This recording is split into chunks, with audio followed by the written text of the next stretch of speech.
When she closed her eyes, she remembered that day, and she, crying from guilt, and also the voice of the priest who calmed her down.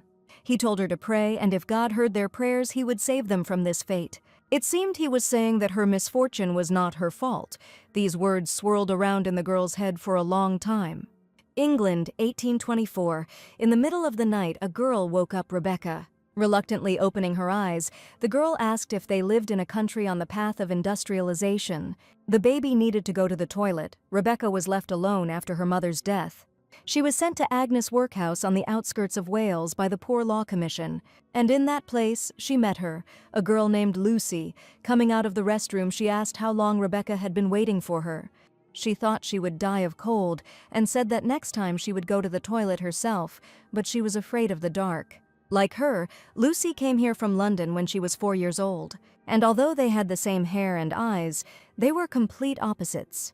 Lucy was the child everyone loved, but she was also a dark creature who couldn't get along with anyone. If she hadn't spoken to her that day, said hello, and introduced herself as Lucy, Rebecca thought she would never be able to make friends in the workhouse. However, on the way back, the girls heard a strange sound coming from the yard.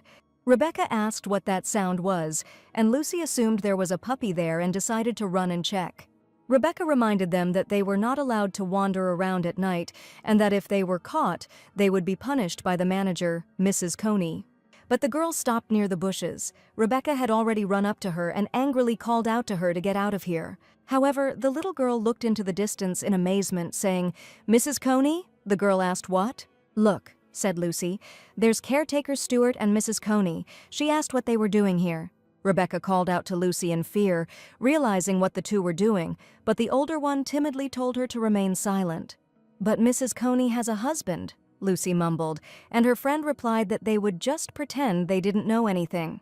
If this matter came to light, nothing good would come of it. Rebecca asked if she understood and asked her to promise. The reason she told Lucy that was because there were several rules in Agnes's workhouse. Firstly, we had to get up strictly at 8 in the morning. Oversleeping or being lazy was not allowed. Secondly, the work lasted until 11 in the evening. No matter what happened, the work for the day had to be done. And thirdly, only 10 minutes were given for eating, and under no circumstances were you allowed to ask for anything. Stewart irritably told Eliana that she was asking for food, that she really was a greedy child. "They say that greed is the source of sin. God does not ask for this," he asked, but there were no concessions in the name of ensuring that the beggars and panhandlers did not become lazy. Stewart dragged them along with him and beat them. And all this was done by Warden Stewart and Mrs. Coney, and so they could do nothing about it. This drove many people crazy. They worked for 15 hours, but they felt sorry for a plate of porridge. That bastard hid the food and lived happily. Otherwise, how did this dog's brat get so fat? Sarah screamed that Eli had gone hungry for 3 days because of this stupid rule. Rebecca asked Nancy where Lucy was, and Nancy replied that Mrs. Coney had called her. This had been happening frequently lately, and the girl was worried that Lucy had done something wrong too. It seemed that Rebecca knew the truth, but chose to remain silent, and that night Ellie could not calm down. The girl angrily asked Eli to stop crying because of her. She couldn't sleep. But, Eliana answered plaintively, she was so hungry that she could not sleep. Lucy felt sorry for her. But then the hungry girl started crying, saying she wanted to see her mother. Lucy asked her not to cry, saying that she needed to be patient a little and her mother would come. "True?" Eli asked. "True," the girl answered. She still vaguely remembered her mother. The girl said that she was a beautiful woman with golden hair, white skin, and expensive clothes. She always called her a unique child and sang lullabies to her every day. True, the girls were surprised. She was a child from a rich family, they didn't know. They asked to tell her in more detail what kind of song it was. "This," Lucy answered and began to hum the lines. "My beloved child, you are like a fresh spring breeze. You are like a beautiful bright flower, my dear," the girl sang diligently, either from memory or simply making it up. "Enough!" Rebecca suddenly interrupted her abruptly, displeased, and told Lucy to come to her senses. She said with confidence that she did not have a rich mother, neither did Eli, nor Sarah, nor Nancy. At best, they will become housekeepers, and at worst prostitutes, because that is the fate of orphans. So Rebecca begged her friend, "Please don't get your hopes up. Eliana returned to reality and, after a pause, apologized to Rebecca, saying that she would not make any more noise. The morning began as usual, but when Rebecca tried to wake Eli, she still didn't get up. She said it was already morning, and if she overslept today, Stuart wouldn't let it go. However, after turning her friend over, she fell into a stupor and then into horror, realizing that the body was icy. "It's all because of Rebecca. She tortured Eli," Sarah screamed. "Rebecca was like the devil, poor Eliana." "Enough!" Lucy shouted angrily, and her friend indignantly asked why she was defending her. "Rebecca didn't mean it," Lucy replied. Obviously, she wasn't serious. True, she turned to Rebecca, but she didn't say it seriously. The girls were waiting for an answer. "She wasn't lying," Rebecca explained. "Lying is the devil's sin against God. Eli died of hunger, and it wasn't her fault. If it is her fault, then it is also their sin that while Eliana was dying, they, like dogs, emptied their bowls." But she doesn't think so, because this reality is hell, in which people can't do anything. Lucy told her friend that if she continued, she would be bullied. She asked why she didn't go and spend time with them. She didn't know when her rich mother would arrive and suddenly asked Lucy if she knew what was really disgusting. That even though she knew Eli would die of hunger, she was giving her false hope. After a pause, Ludi asked worriedly what she was talking about, and Rebecca asked if she thought she didn't know. She knew that because she had threatened Mrs. Coney, Stuart had given her a share of Eli's food. The child who was afraid to leave the room at night at some point when night fell came out as if he had been waiting. "What does one think?" Rebecca asked. What she saw when she went out after this child with a blanket. She knew everything, but simply didn't show it. She felt sorry for her because she was so eager to be loved. So now she should stop pretending that she is doing all this for her. Because she is not as naive and stupid as her and her friends, she was deceived into imagining a future that will never come. She said that she would pray for her, for poor Lucy, who had fallen into illusions and was running from her destiny. But at that moment, Rebecca didn't yet know that her words would have consequences in the future. 6 years had passed since then, and the woman asked Rebecca if, since she had a last name, it meant she was not an orphan to begin with. Rebecca replied that the one who abandoned her was her father, and the one who was abandoned was her mother, and she was the reason for it. If that was the case, then the last name must be from her mother, the woman guessed, and asked if she would try to answer again. It was an unusual time when the church was looking for children to work for the aristocracy, and that's when she came to interview the Lysette family. £1, Sarah said in surprise, and Nellie explained that Rebecca had said so herself and would not settle for less. "It's funny," Sarah exclaimed. "What's the difference between her and them? Does she want to get 10 times more?" "So what?" Lucy asked her friends. Rebecca was at this time telling her tragic story of how her mother received £1, leaving her father, with which she was supposed to get rid of her. But instead she decided to grow up, did not hesitate and looked for a job. Since then her dream was to become a person worth more than £1. The woman told a very beautiful story and asked if that was the reason to pay her so much. It would have been nice to have an educated child as a servant, but she did not do this, but used the church. Rebecca asked why she decided to save one of the poor orphans and said if she would buy it for a pittance. The church people will take this as useless help from a noble woman, but if she gives £1, the conversation will change. In short, it was the value of the lady's reputation that she offered. In response to this, the Duchess laughed and praised the girl for her bold assessment. After the conversation, Rebecca left the office and stood for a long time, putting her thoughts in order. The Duchess offered £4 for Rebecca, which was the price she had in mind. And of course, it was about the girl, not her. Rebecca was pleasantly surprised at the moment. But now the realization of the price for her labors, for the ransom from the church, overtook her £4. At last, she was a person worth £4, which was more than she had expected, thank God. The owner of the workhouse called Stuart like a dog and ordered him to go and buy a newspaper. Shit, thought the fat man. He could have left this job to the kids, and he bought the newspaper from the boy. After purchasing it, Stuart decided to see what the newspaper was publishing. Lucy told Rebecca that she had heard a rumor that she had been hired as a maid by the Lysette family and asked her to accept her congratulations. Rumors spread, Rebecca noticed, and asked if it was her doing, but Lucy only heard that they were looking for people at the match factory. She thought about going there and reported that Sarah and Nancy were going there too, but Rebecca was not interested. Lucy felt that if they separated now, they would never see each other again, but Rebecca was happy with this option. Each had their own place. Their salaries would differ by 40 times, but she asked Lucy not to be too upset. At least they would learn how to make a living there without stealing from others, so it was a happy ending for all of them. But then Sarah called out to both girls and excitedly asked if they had heard the news. She reported that a man had been sent to their workhouse to find the lost daughter of a wealthy family, which Rebecca thought with horror. They say that if it is confirmed that it is you in this photo, your life will change dramatically. And everything will be wonderful. Sarah compared the photograph of the baby with two similar girls. But then, after reading the name of the wanted child, she congratulated Lucy. The girl's name was Lucy Maitre. A chill ran through my whole body. How is this possible? It can't be. Why her and not me? Thought Rebecca. At dinner, it turned out that Rebecca said she was not hungry, and the girls realized that she was jealous, because Lucy would soon become the daughter of rich people. Today, Stuart even cooked a special dinner for Lucy's last day. They had tea and scones for the first time. But Lucy was worried about Rebecca. Sarah asked where she was going, if she would like to have tea later. The girl answered. Apparently she went to look for Rebecca, Nancy said, and indeed Lucy is too kind. How is this possible? She screamed in the prayer room. She never acted hypocritically or told lies, but why not her? Why? She screamed why then Lucy and not she was saved, and then Lucy turned to Rebecca. The girl slowed down, calming her anger, but still asked Lucy, still irritated, how she knew she was here. The girl explained that every time she wanted to run away, she came here and she knew that she hated her. After what happened to Eliana, Sarah and Nancy mistakenly thought of her as an indifferent and cold person, but still she prayed for her. Other people may not know, but she was sure that she was a kinder and warmer person than others. Therefore, she asked Rebecca not to be too upset and promised to hire her as a maid, joining the Maitre family. She meant it because her parents would never come for her, Lucy said cheekily.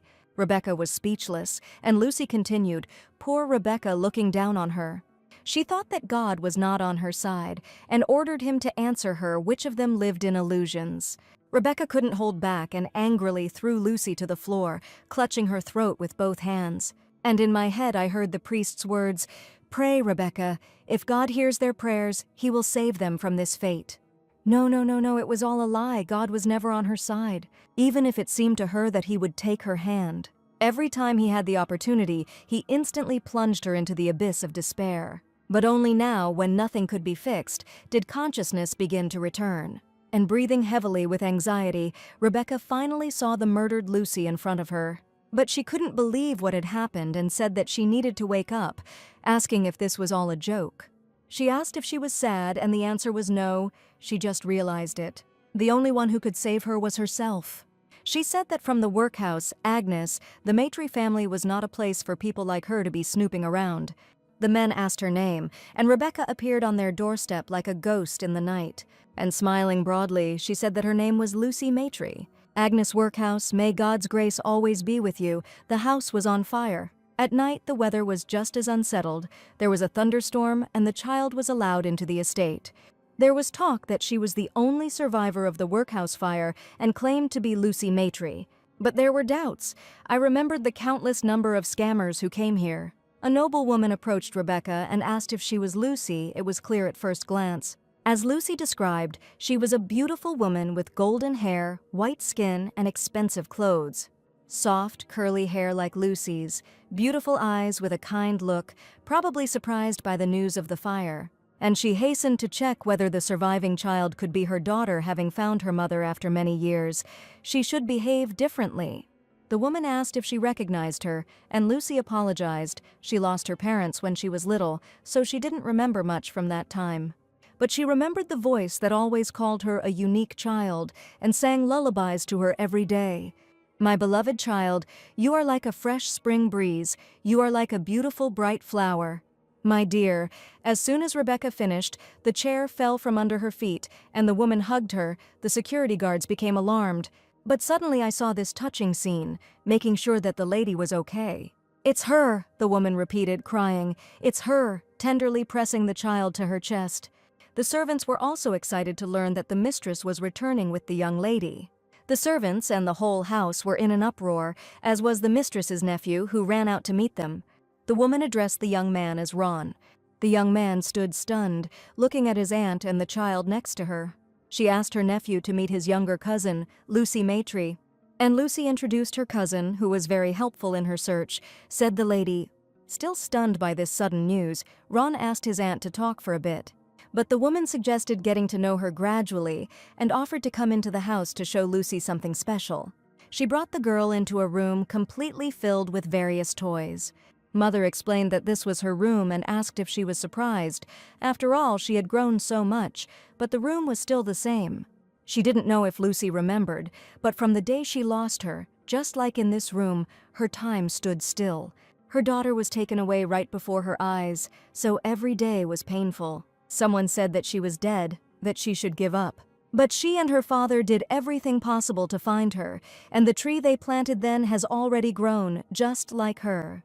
Thinking about how she had suffered all these years, Rebecca heard the woman's trembling voice, and looking at her tense shoulders, she was able to understand something. One day, just like Lucy, she too instantly became someone's favorite daughter. Therefore, consoling her mother, she asked her not to cry and, hugging her tenderly, thought. She promised the woman that she would never leave and would never be caught in a lie. Her mother has already informed her about her return, and in a couple of days she will be able to meet with her father, who is currently on a business trip. And now she was offering to eat and share stories, but before that she thought she would start with clothes. What Rebecca asked in surprise, but before she could do anything, she was dragged away by the maids. Screaming from the awkwardness of waiting, she embarrassedly asked them why they were doing this. She said that she could wash herself. "Oh, young lay," the servant said to her, "why are you shy? She needs to get used to the servant's hands." And the girl didn't even have time to object before one of the servants ordered to grab her. At this time, Ron approached his aunt and asked where the child was. Charlotte said that she would change her clothes and come down. The woman turned to Ron, and when he noticed, she thanked him. She said that without him they wouldn't have been able to find Lucy, but Ron asked her if she hadn't said that. The guy said that he and his uncle were like parents to him, and that their family's affairs were his affairs too. But now there is no need to do this, because Lucy was back and she wouldn't make him bear this burden anymore. But then the maid exclaimed to Milady that the young miss had arrived. My God, Charlotte was surprised how beautiful she was. In these clothes she looked very much like her father, and asked Ron if it was true. The boy reluctantly agreed with Aunt, and the woman and the servant sat the girl down at the table. However, Lucy looked at the empty plates and cutlery without doing anything. Then her mother asked what was going on. The girl said that this was the first time she had sat at such a table, so she didn't know how to use a knife. There was no need to worry, the woman replied. She would gradually learn manners and etiquette. Embarrassed, Rebecca thanked her and said that she would try to become a person suitable for this family as soon as possible. Suddenly Ron turned to his cousin Lucy and, passing the fish, suggested that she try it.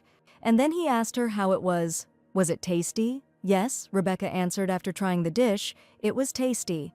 True, the cousin asked suspiciously. How strange it was. It seemed she hadn't liked this before. He explained that when she smelled herring, she immediately cried. Because of this, they stopped preparing dishes from it in the house. True, Lucy asked. Apparently, while she lived in the workhouse, her tastes changed. It was impossible to be picky about food there. There was no food of its own, and someone died every few days. So for her, food was not a matter of taste, but of survival. But despite this, she could now sit next to her family and eat family food. The girl said that she had nothing more to wish for, and Charlotte and the servants were moved by Lucy's story. They immediately rushed to Lucy, their little angel, and told her to eat whatever she wanted. Rebecca kept her face in front of Lady Charlotte, but she was thinking, Ron Maitre, did he just test her? Having received a letter from his wife, the Duke asked the man what he thought about it. What about? He asked.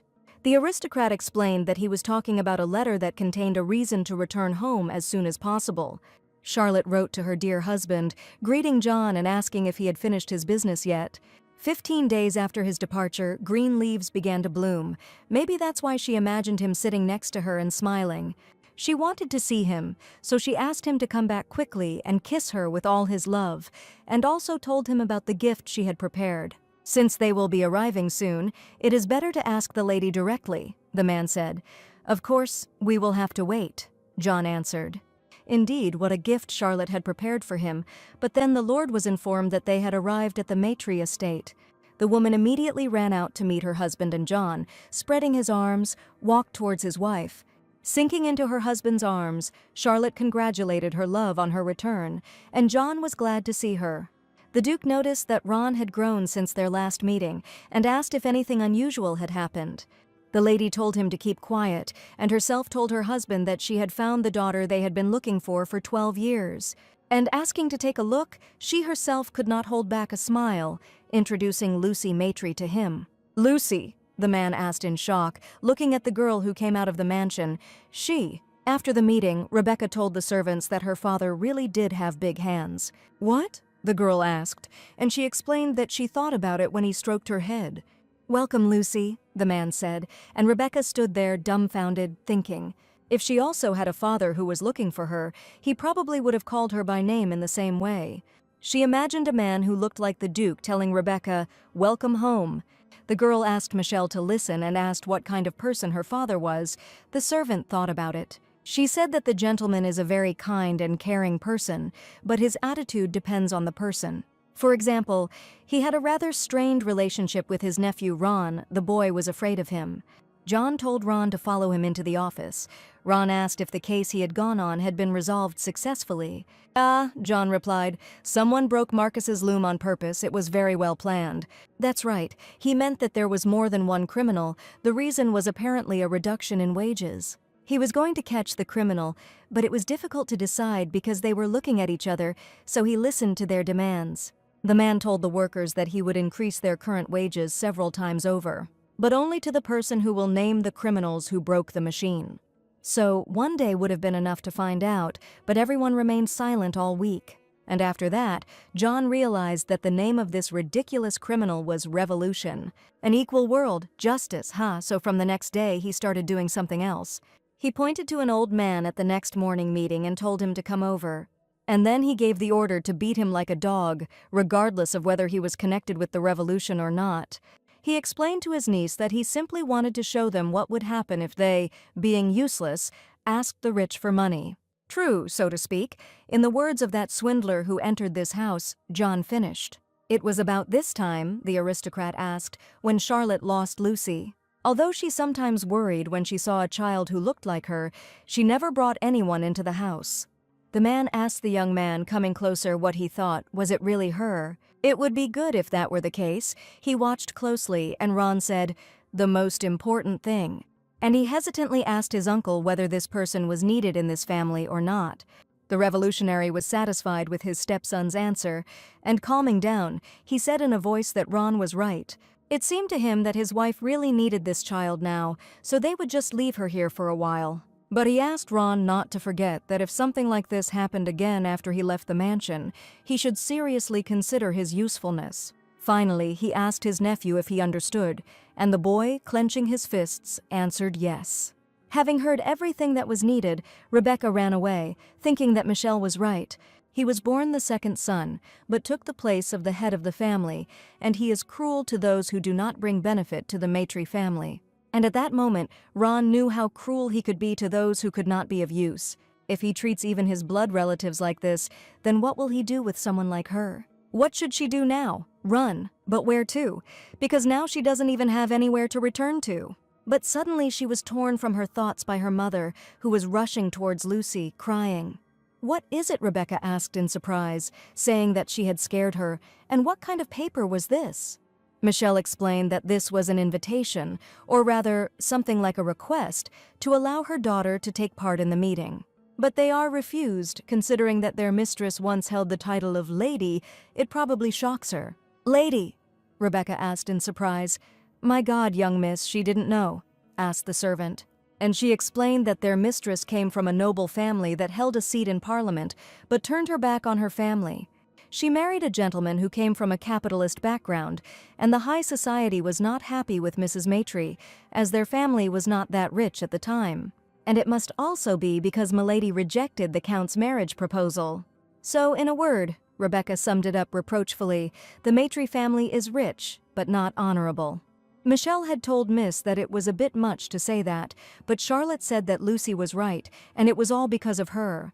However, at that time there was something more important to her than the honor of the family, Mrs. admitted, and that was John's beauty. What? The servant and her newly made daughter asked the woman, stunned. But Charlotte immediately began to justify herself by saying that she was a very young girl then, and everyone was weak in front of handsome men. Rebecca still couldn't figure out whether she liked her husband or not, but then the girl said that there was one way. The girls looked around in surprise. She asked if maybe they knew Mrs. Wolfe. It was the so-called invisible hand that helps people enter secular society with practical success. It was rumored that the marriages she had a hand in were always successful, and that she was at the head of high society.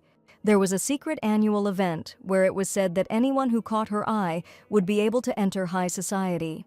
No, Charlotte could not send Lucy to such a mysterious evening with a suspicious woman whose face she did not even know. Besides, John wouldn't have agreed either, but then Lucy said that she would go there secretly from her father. The woman was worried, but Rebecca had already made up her mind after all. It was important to become necessary to this house. If this is the case, then she will prove that she is the one this family needs. He left everything for her, his title, position, and glory, and now she was going to leave him. "I'm sorry," the girl said without remorse and asked what she could do. How could she love someone who had nothing? She was saying goodbye to Ethan, the man who had once been everything to her. Damn. As soon as he arrived in London, he had a dream about something he didn't even want to remember, because 4 years had already passed. "Welcome," said the mother, and asked how he could return 4 years after he had abandoned his family and run away with the governess. Without title, position, or glory, she asked if he had anything left. Everything was the same as before, Ethan noted. He was glad to see that his mother was as sharp-tongued as ever, and she immediately handed him the box with the letter. It was an invitation to a masquerade party arranged by a famous matchmaker she had heard that many people pay big money to get him. But they got it for free. Does he know what that means? Apparently, Ethan replied, that he is a pretty good stallion. Unable to restrain herself, she hit him in the face. And she screamed, which means that they paid attention to him. While he was gone, she defended the honor of the Grey family from his scandal as best she could. Mother shouted that now he had to do what she said, calling him an irresponsible boy. After a pleasant meeting with his mother, he left the office and, disappointed in himself, thought about what he should have done. Sam turned to the young master and asked what had happened. He returned without saying anything. And he also asked what was wrong with his face, but Ethan thought about what he should say before answering. He asked if it was lucky that it all ended with a slap in the face, and explained that he was talking about his mother. She usually doesn't show her emotions, but now she's clearly disappointed, and this love affair now seemed funny to him too. Sam asked the young gentleman what had happened to Catherine, and Ethan replied that they had separated for 3 years already. More precisely, she left him. Not even a year had passed since they left the mansion. She thought that he would make a duchess out of her. But somehow, when she followed him, there were more difficulties than when they were in London, and she left, saying that she could no longer live like this. But after these words, he waited a long time for her return. But she never returned, so he came back here to London, Sam assumed, to find Catherine again. And Ethan asked if he thought he was being naive. He had more important things to do. Sam asked what he meant, and the young gentleman replied that he had to please his mother first. At the same time, the letter they had been waiting for, Mrs. Volcom's invitation, finally arrived at Maitre's house. "It came with it?" Rachel asked as she opened the box. "Right," Michelle answered. They worked hard to keep it a secret from the master, and the miss thanked them. But Charlotte was still worried that if everyone was hiding their faces, then how could she attract her attention? She asked if they knew anything else about her. Well, the maid had heard that she was a decent old lady. No, judging by what the other one heard, it was a young girl, while the other one heard that she was a ghost who was 500 years old. She had undoubtedly been in the matchmaking business for a very long time, so Charlotte thought she was a really decent old lady. "No," Rebecca answered. She didn't think that was how her mother asked. "Why then?" This is because if she really were a respectable old lady, she would not have started holding such secret evenings in the first place. Moreover, judging by the fact that despite hosting so many parties she never revealed her face, it is obvious that she is a high-ranking person. The waiter greeted the distinguished guest and asked if she would like a glass of wine. Rebecca sat up and wondered where she could be, as there was quite a lot of noise around her. Since this was a party with a purpose, she must have been watching from somewhere above, she thought. After spilling wine on the guy, she apologized, saying that she had been trying to find someone and had not noticed him. And noticing his dirty clothes, she asked if he was okay. The guy hesitated and asked if she didn't think it was too revealing. What? Not understanding what the guy was talking about, asked Rebecca, and he, realizing his mistake, apologized. Ethan admitted that he thought she looked completely desperate. Desperate, Rebecca asked what made him come to that conclusion.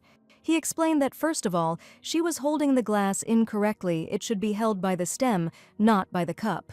Habits say a lot. For example, the modest desire of a man who was not born noble to change his position by becoming close to a nobleman. He wasn't wrong, Ethan asked. Wasn't she an opportunist? Rebecca didn't hide the fact that he was generally right.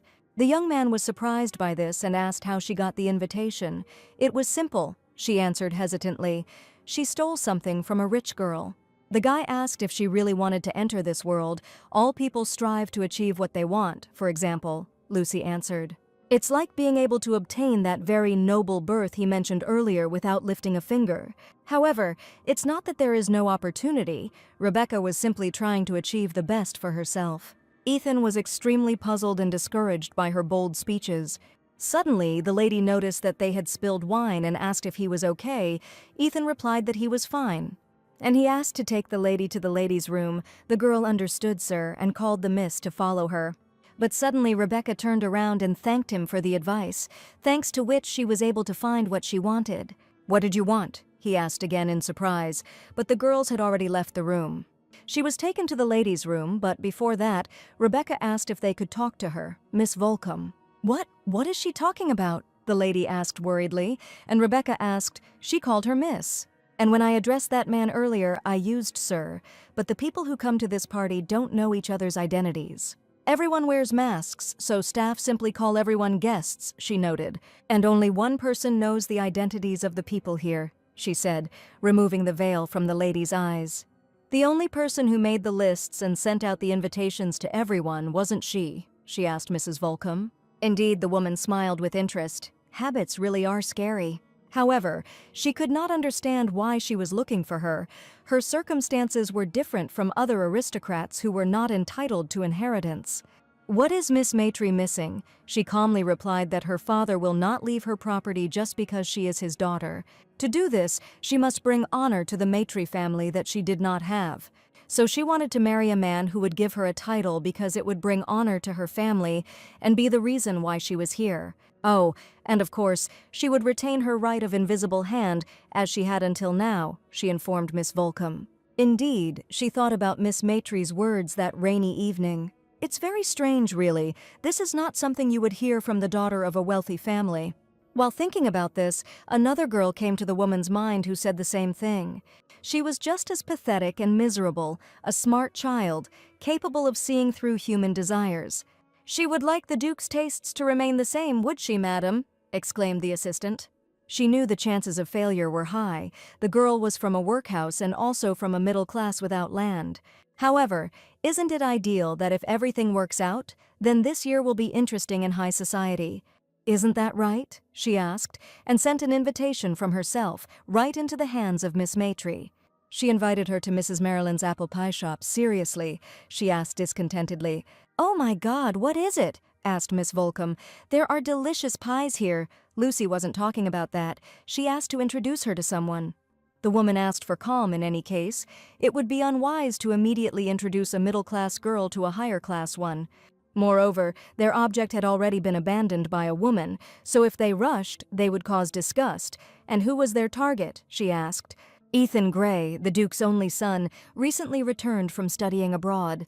He had a younger sister named Belle, who is currently one of the most popular girls in social circles. If she sits at the same table with her, it means that she has a strong position in society. The seat was now occupied by the Countess's daughter, Rachel Windsor, and the Knight's daughter, Jane Moss.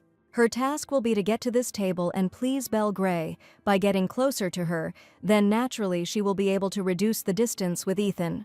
However, Mrs. Rebecca would like to say, for now, one could say that this is impossible.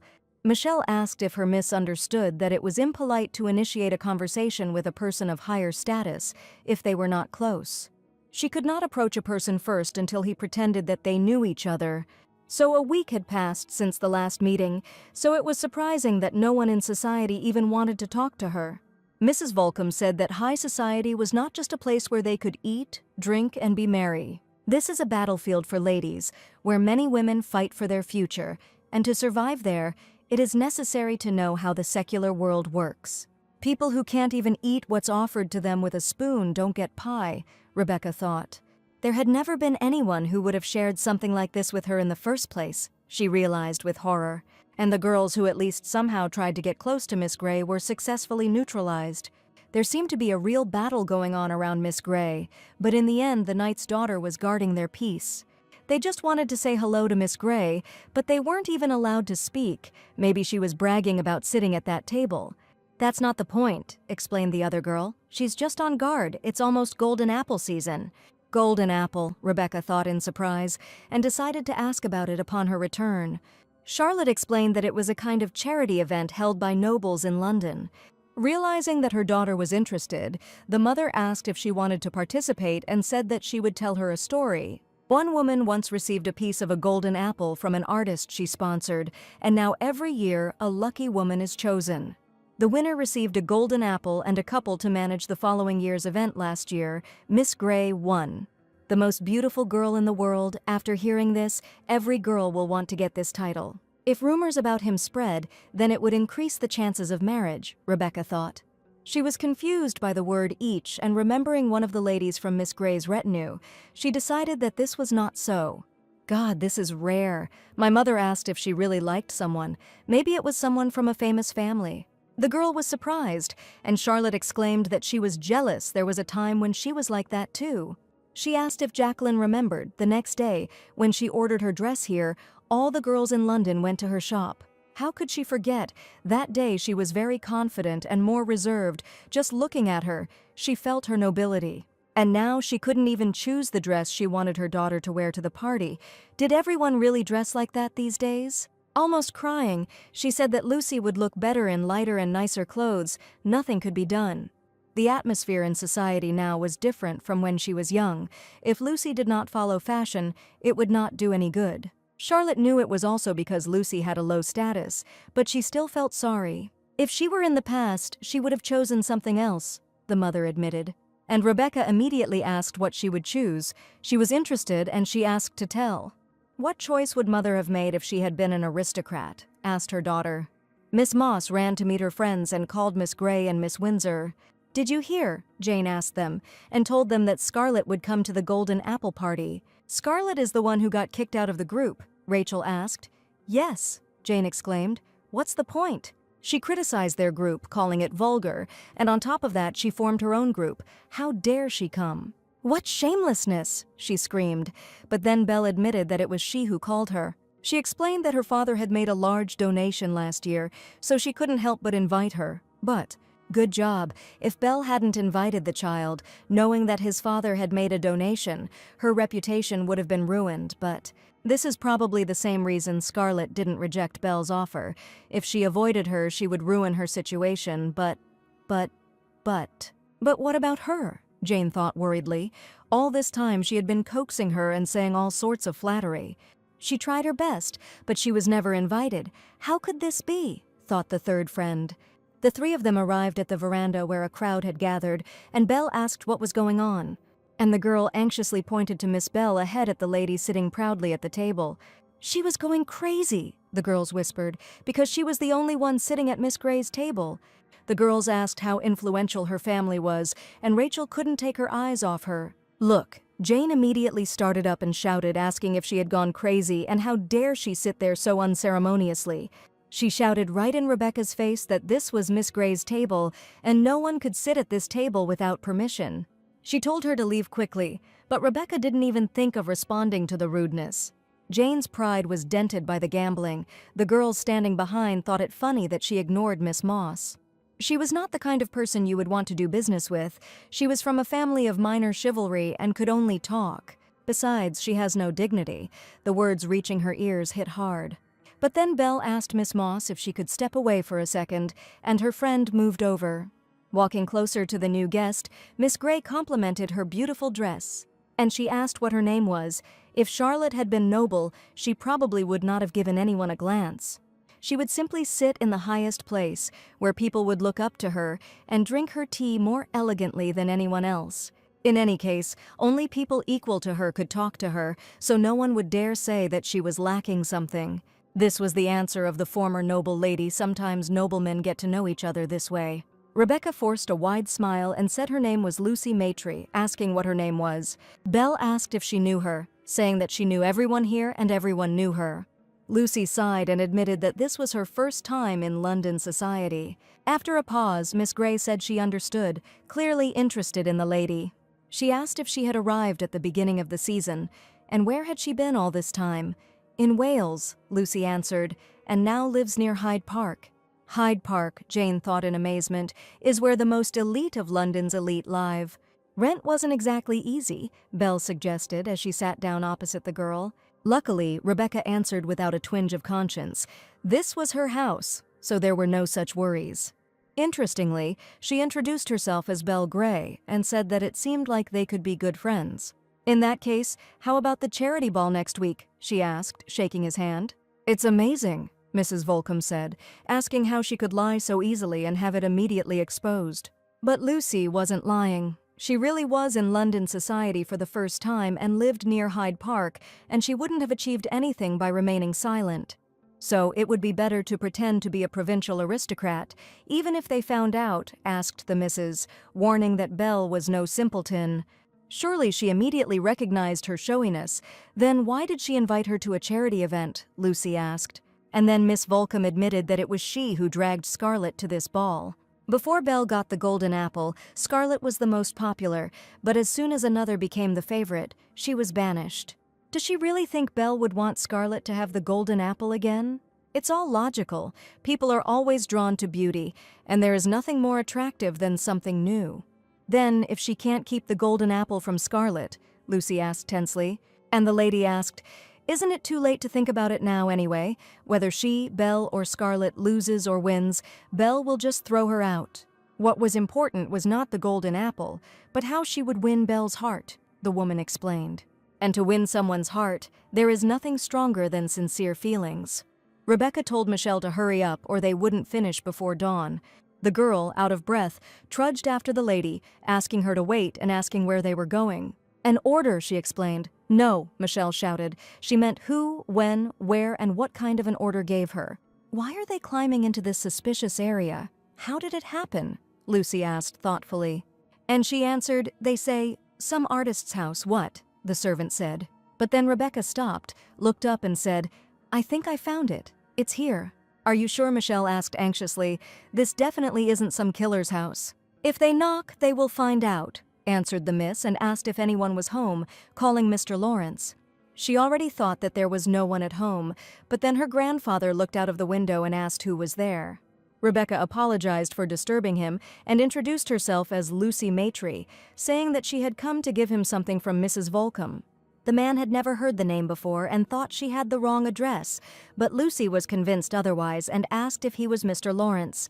The girl explained that she had come to give him a letter from his patroness, Miss Melissa, and also to inform him of her death. As a result, the grandfather let them into the house and, having received the letter, said, well, she died. Lucy said she passed away quietly at the age of 65, surrounded by her family. Mr. Lawrence asked sadly if she looked happy. She didn't see her in person, but if he remembers her as a kind person, then that's how it was. Rebecca asked the artist what she, Mrs. Melissa, was like. How can I say? The man began his story. She was rather simple-minded. Loose hair, gathered up anyhow, clothes that have long gone out of fashion. It was immediately obvious that she was not interested in the opinions of those around her, but at the same time. He asked if she was okay. He told her to watch her step. If she continued to constantly look back, she would get seriously hurt one day. At the same time, she was the most beautiful person in the world. She was always close to poor artists, in the most humble places, and they all loved her for it. Once he even carved his heart on a small apple and gave it to her, for the fairest one. But after that, he never saw her again. At that moment, Lawrence thought she had simply walked out of his life. And now he received an obituary. The artist was in despair and plunged into memories. In the letter that Rebecca brought him, Melissa greeted him and asked how he was doing and if he was living well. She apologized for leaving without a word that day when he gave her the apple. The girl swore that at that moment she also wanted to give him her heart. But then she already had a man with whom their families had agreed on the future, so she was never able to run to him. She was born into a good family, received a decent education and lived a life of excess, and could not abandon her responsibilities. But even after so many years had passed, she still saw herself running towards him in her dreams. She won't be able to change the choice she made back then, but despite everything, she loved him for a very long time. The Lawrence she wanted to see, the Lawrence she missed.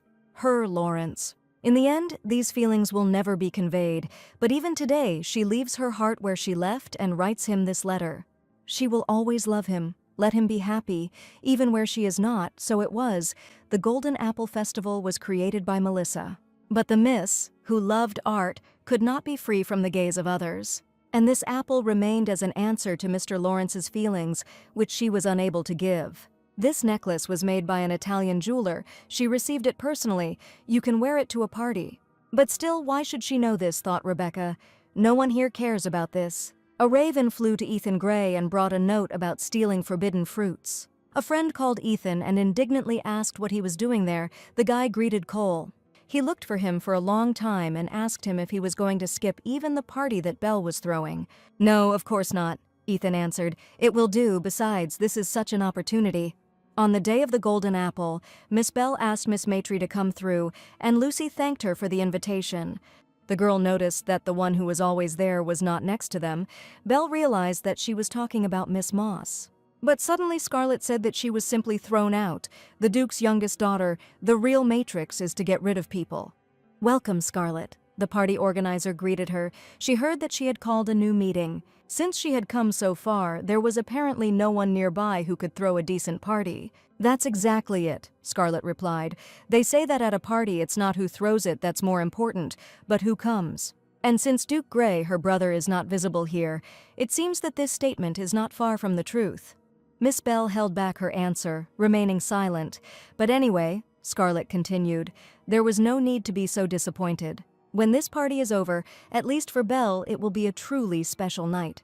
She was once told that high society is a battlefield for ladies, where many women fight for their future. To survive there, a lady must understand how society functions at the time. It seemed stupid to her. What kind of war could there be without weapons? But judging by the atmosphere today, she suddenly began to understand this. By the way, Rebecca thought, why is she so confident in herself? She thinks that she will get the golden apple. But suddenly Rachel turned to Miss Matry and asked if she could speak to him for a moment. Yes, she answered hesitantly. She hadn't seen a real golden apple yet, she asked, and offered to show it to her. This man, Rebecca thought, was she really showing concern for her now? The lady was served a glass of wine, and Belle snorted as she snatched the glass and drank it down in one gulp after talking to Scarlett. Hateful bitch, and she's an outcast. Belle was angry. How dare she mock her in front of everyone? Suddenly she saw Sam, and coming closer, ordered him to tell her where Ethan was. What? The young man was surprised. Did he not come in the end? It's strange. Yesterday he said that he would definitely come. Belle screamed indignantly, asking if he was serious right now, screaming that she had been preparing this party for a whole year. The whole of London knows about it, and now Ethan just doesn't show up. That's completely normal. She ordered them to find him. Bring him to her, even if it takes a lot of effort, but find him. If he's not there by the start, then they're done for, along with Ethan. But Sam refused with absolute calm, which the girl asked, stunned and still angry. The guy repeated that he said no, and the fact that Ethan was avoiding her was fundamentally not his fault. Moreover, she doesn't even ask him, but orders him. The guy pointed out her indecent feature. He's not Miss Moss, whom she uses when it suits her, if that's how she treats everyone around her. No one, not just Ethan, will want to see her. So maybe she'll finally start living up to her name, the world's fairest Miss Belle Gray. Is this it? Rebecca asked in surprise, looking at the old and no longer golden apple. Rachel knew it was not what she had expected. It had sparkled at first, but over time the gold plating had peeled off. But that is precisely why this apple has become a symbol of a tradition that is already 40 years old. Mr. Lawrence, he once had time to cover trees with gold leaf, but now it's not like that at all. There was a leak from the ceiling, and she asked where he spent the money from selling the paintings, but the old man didn't have money for paints, so what kind of repairs were there? After thinking about his words, Rebecca's face changed, and Rachel asked Miss Matry what had happened. She replied that everything was fine, but she wondered if Miss Melissa had founded the festival to support poor artists. Then why did Mr. Lawrence's situation only get worse, when this same event has been going on for 40 years? "Isn't that strange?" she asked, stunned. "What exactly?" Rachel asked. Previously, the state distributed humanitarian aid to the poor, but the children never received this aid. She asked Miss what she thought. Why? How should she know? Rachel asked in surprise. This is exactly what we are talking about. The sponsors did not know in whose hands everything ended up and how they managed it.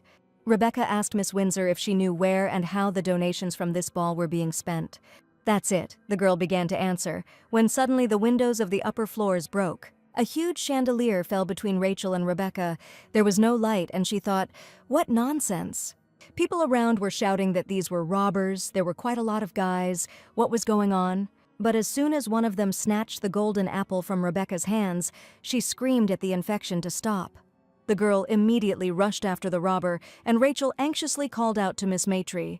Ethan was surprised to hear this name, and Rebecca kept chasing after him, but lost sight of him. Where did he go? The girl thought, frowning, lost, trying to catch her breath after running. Suddenly there was a click behind me, and first a gust of wind touched my head, followed by a cold muzzle. Ethan asked why she was chasing him. Even if she caught him, she still couldn't do anything. Rebecca raised her eyebrows in dismay and said that she should be the one saying that. She asked the guy why he was doing this. This apple wouldn't do him any good anyway. Or maybe that was his goal all along, which is why he didn't even try to take her necklace. He just wanted to ruin this ball, Rebecca asked. Ethan offered to speak frankly. It was not he who ruined this ball. They are the ones who spent most of the money on this ridiculous beauty contest. Can't she see these one-day floral decorations? Chandeliers that make it unclear whether it's day or night. While they spend thousands of pounds, hundreds of people die on the street. The ball, which was called a charity for 40 years, was always dedicated to the glory of the golden apple. Maybe it's time to end this. It's time to understand that poverty is not beautiful. So what? Rebecca asked. If the ball ends, what will change? What will be different? Will the world change? Everyone will suddenly be free from poverty and become happy, she shouted. Don't make me laugh. Such a world will never exist. For people who don't even have tomorrow, hypocrisy or charity, what difference does it make? She, as expected, did not let me down, the hopelessly naive girl Matry, ordering me to give the apple to her so that at least her life would change. A shot rang out, and Rachel, who had come running at that moment, screamed if she was okay, seeing blood on her face. What that just was, it was rage, like it could shoot at any moment, anger directed at her. She said it was fine, just some broken glass, and asked what was wrong with the ball. Rachel gasped in alarm and said, yes, they still have a big problem in the hall. And she worriedly reported that Belle had also disappeared somewhere, and Lucy, shocked, asked what he said. The girls then ran to look for Miss Gray. Where the hell did she go? Thought Rebecca. Suddenly she heard crying from behind the door and looked inside, calling for Belle and asking if she was there. Walking deeper into the room, she saw a girl under the table and asked what she was doing there. She explained that people were looking for her everywhere outside. There was panic. No, she answered. What? Asked Lucy. Don't come any closer, Belle screamed, grabbing the book. She said not to come any closer. Miss Gray, Lucy exclaimed, not understanding what was happening, and asked what she would open. But suddenly she took a closer look at the condition of the girl's skin and said in amazement, your face. You saw? Belle asked timidly. Lucy was surprised. Goosebumps ran down her neck. I saw it, Belle confirmed with horror, looking directly at her. It's the end for her. Now everything is definitely destroyed. Her voice trembled. She gasped. This holiday has been held for 40 years in a row. Why did this happen to her? Lucy asked the young lady to calm down, because it was not her fault if she just came out and explained everything. I don't want to, not for anything, the spruce answered with a sharp cry.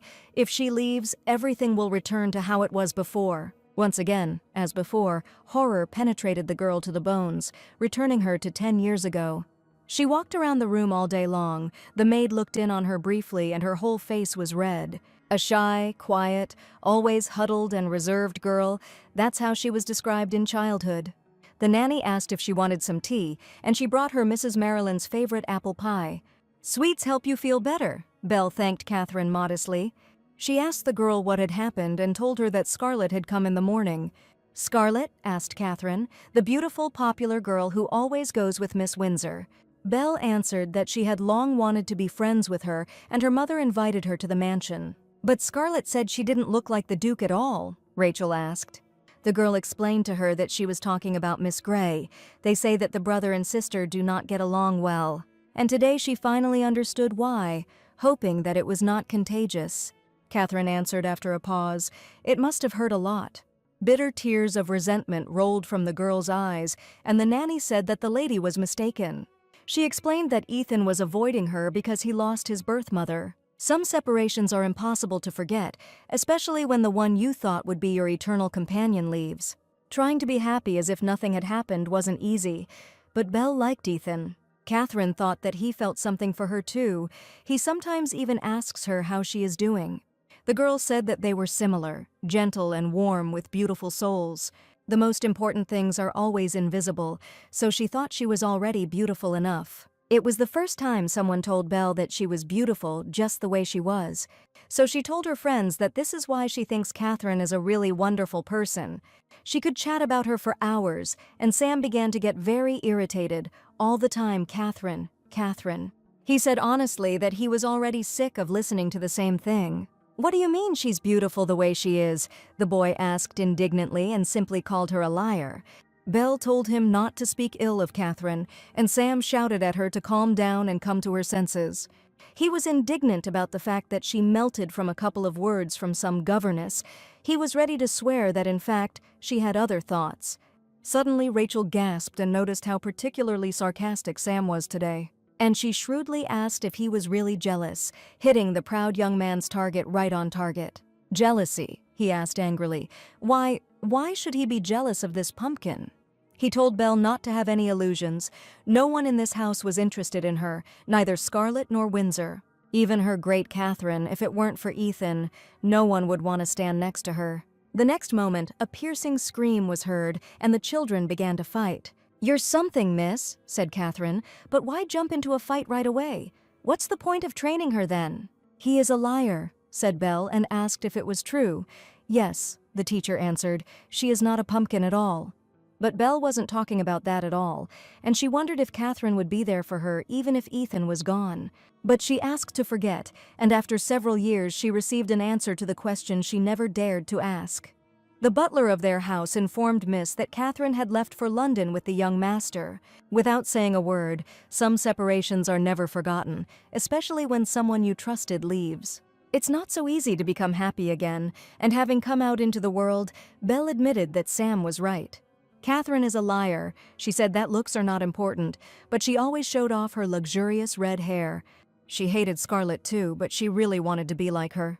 In the pouring rain, she asked either Sam or herself if she could be like that, or will she become like her, like Catherine? Since then, she tried her best to become beautiful, and when she began to take care of her appearance, people began to admire her. In the end, she was given the honor of the golden apple, but now that everything is as it is, how can she go out to people like this? It was too cruel, and at that moment, Rebecca, looking at this child drowning in despair, knew what she had to do. And then, at that very moment of realization, she felt like the most disgusting person in the world. The gilding peeled off the apple, and people started talking about what happened at the Golden Apple celebration. They said that a robber broke in there, and they say that the apple was stolen too. But the most surprising thing of all is who came to settle all this chaos. Jane decided to eavesdrop on the conversation. Rebecca asked everyone to pay attention here. It was a perfectly timed entrance. Even though the situation was out of control, she thought that it was, on the contrary, a great opportunity for her. Belle was in a hopeless situation, and Lucy knew how to save her. And in the perfect way, Mrs. Volcom thought.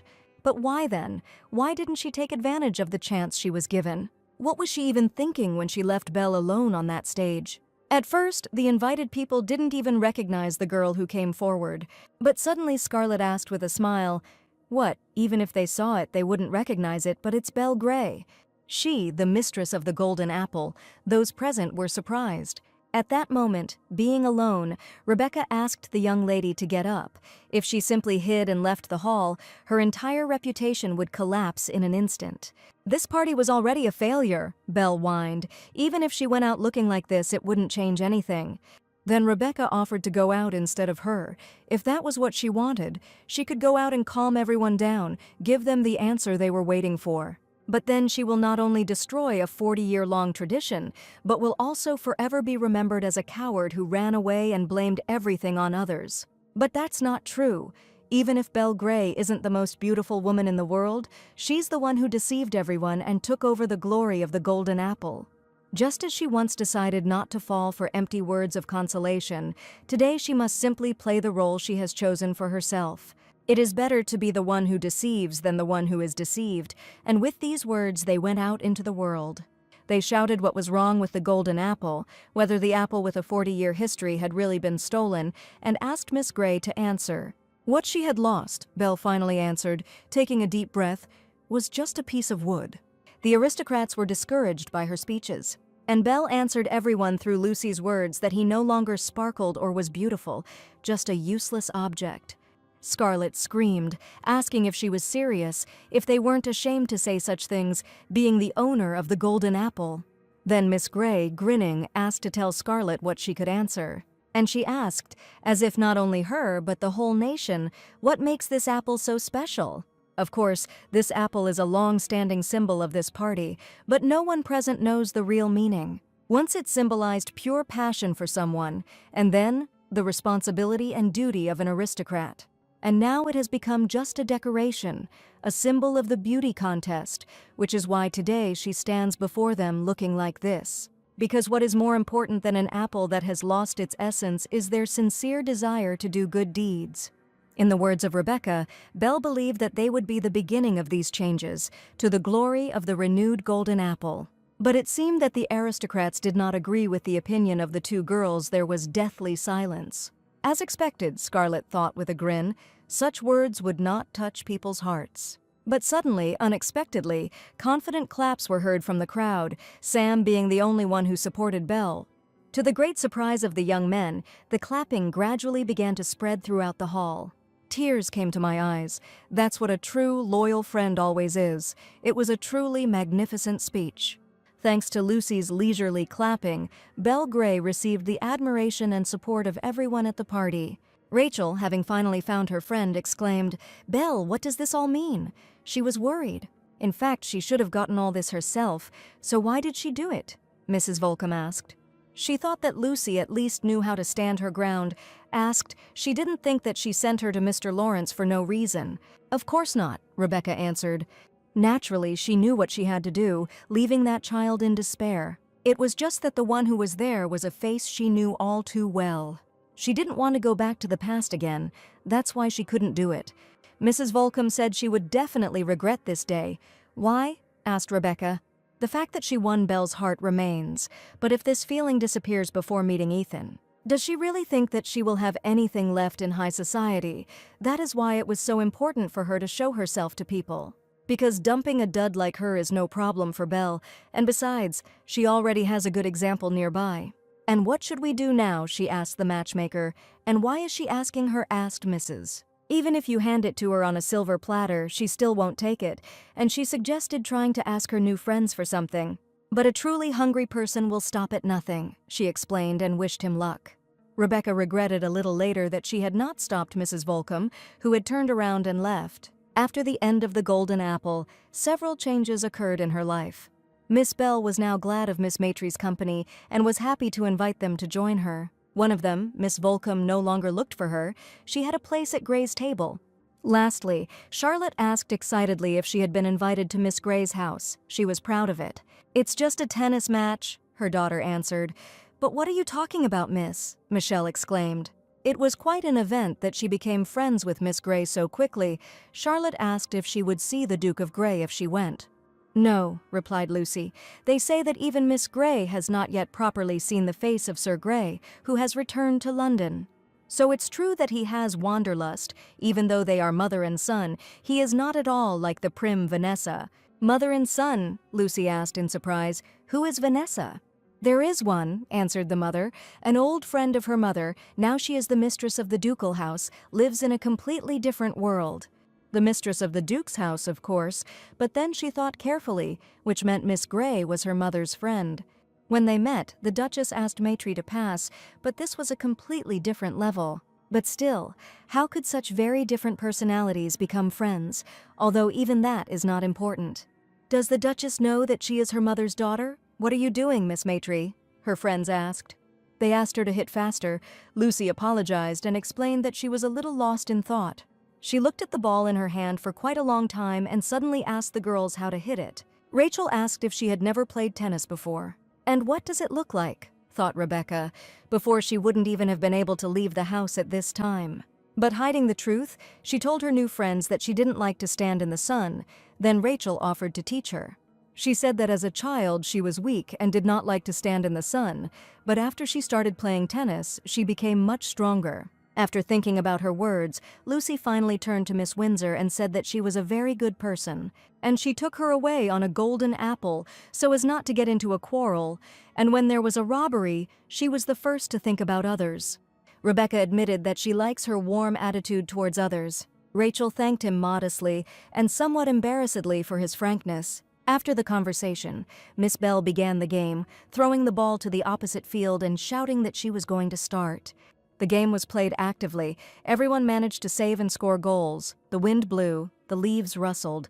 The sun, scattered across the wide lawn, was warm, and the laughter of girls in lace dresses could be heard from afar. Suddenly, running back to hit the ball, Rebecca awkwardly tripped and fell into the pond. Rachel immediately asked Miss Maitri with concern if she was okay. Surprised by what had happened, Rebecca simply sat in the pond for a while. But for some reason, even so, it seemed that in such a place, she too could simply be happy. A smile appeared on his face. Upon returning to the estate, Belle invited Lucy to change into her clothes. Having finished changing, Lucy headed towards her friends, but when she decided to braid her hair, she realized that there was no ribbon.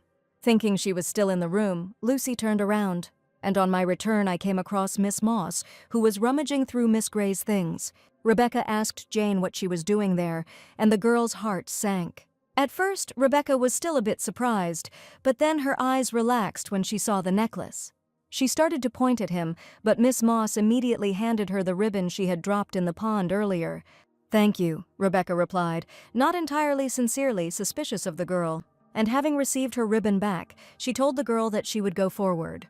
Jane saw her off with a tense smile without answering. "Damn!" she thought in horror when the door closed. Had they really opened it? No, she thought worriedly. If they had found out, she would not have come out with such a calm face.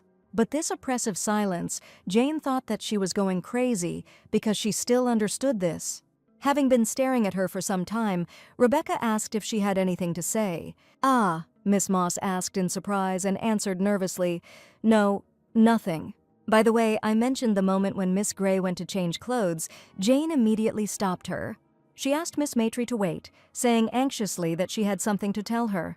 When they came out into the yard, Rebecca asked haughtily if she hadn't said she had nothing to say. "Well," Miss Moss replied hesitantly, "there seems to have been a misunderstanding." "What kind of misunderstanding?" asked Lucy. She explained that the pearl necklace she took from Miss Grey's box was actually hers. She didn't steal it, understood. "Seriously," Jane exclaimed, "she gave it to Miss Grey without her mother knowing because she wanted to get to the golden apple. But as she knew, she never got to the party, so she wanted to take him back, of course," Lucy answered disinterestedly. It was true, Jane insisted anxiously, and begged Lucy to believe her. The girl turned irritably to Miss Moss and explained that she didn't care what she was doing there. What? She was surprised. Even if she had stolen something from Miss Grey, she was in no position to reproach her. For Miss Grey, the necklace is a thing that doesn't really matter whether it's there or not. But she was just curious, Rebecca said, asking why she was doing all this. If it really is hers, then even more so. Why does she have to prove it so persistently? It was just a simple question. Then she was blinded by the glittering world, and she didn't even see the shadow that was hiding behind her back. Miss Moss had not shown up for meetings for several days, and Rachel was worried that she was ill. Belle thought it was because she wasn't invited to the Golden Apple party. Lucy thought the same thing. And she asked Gray why she hadn't invited Miss Moss then. Oh, she didn't know, Belle asked Miss Maitre. And she explained to her new friend that Miss Moss always wears the same dress, so they didn't invite her on purpose. Miss Moss could not afford the donations, so you could say it was her concern. After talking to the girls about this, Rebecca thought for a long time about how they treated her poorer friend. Michelle noticed Mrs. gloomy demeanor and asked if she was worried about something. Rebecca was indeed in a bad mood, but suddenly asked Michelle what she looked like. She explained to the servants that when she first arrived at this mansion, everything seemed the same. She, Michelle, as a servant, and her father, as an employer, all seemed better to her. Back then, she was an orphan from an orphanage. She didn't even know how to use a knife. She thought she was the only one who didn't fit in here. But now, she thought she was finally fitting in, but it was probably just a delusion. She then asked Miss Moss why she was going to such lengths, especially if it wasn't someone else's business, and if there was any reason to do such a thing. She saw no difference between Miss Gray and Miss Moss. They both seemed to her simply noble ladies. That might be possible, Charlotte replied, overhearing her daughter's monologue, but a duke's daughter and a knight's daughter are two completely different things. Duke is a hereditary title with land, while knight is a title for only one generation, just a name. If you look into it, Miss Moss is not a noble woman at all. Then Lucy asked why they became friends, she and Miss Gray. True, Charlotte answered. They were both equals, both ladies, but that was not all. If that were all there was to it, Miss Vanessa would not have said she was glad to meet her. I wouldn't say that I'm sincerely glad to meet her. Sincerely.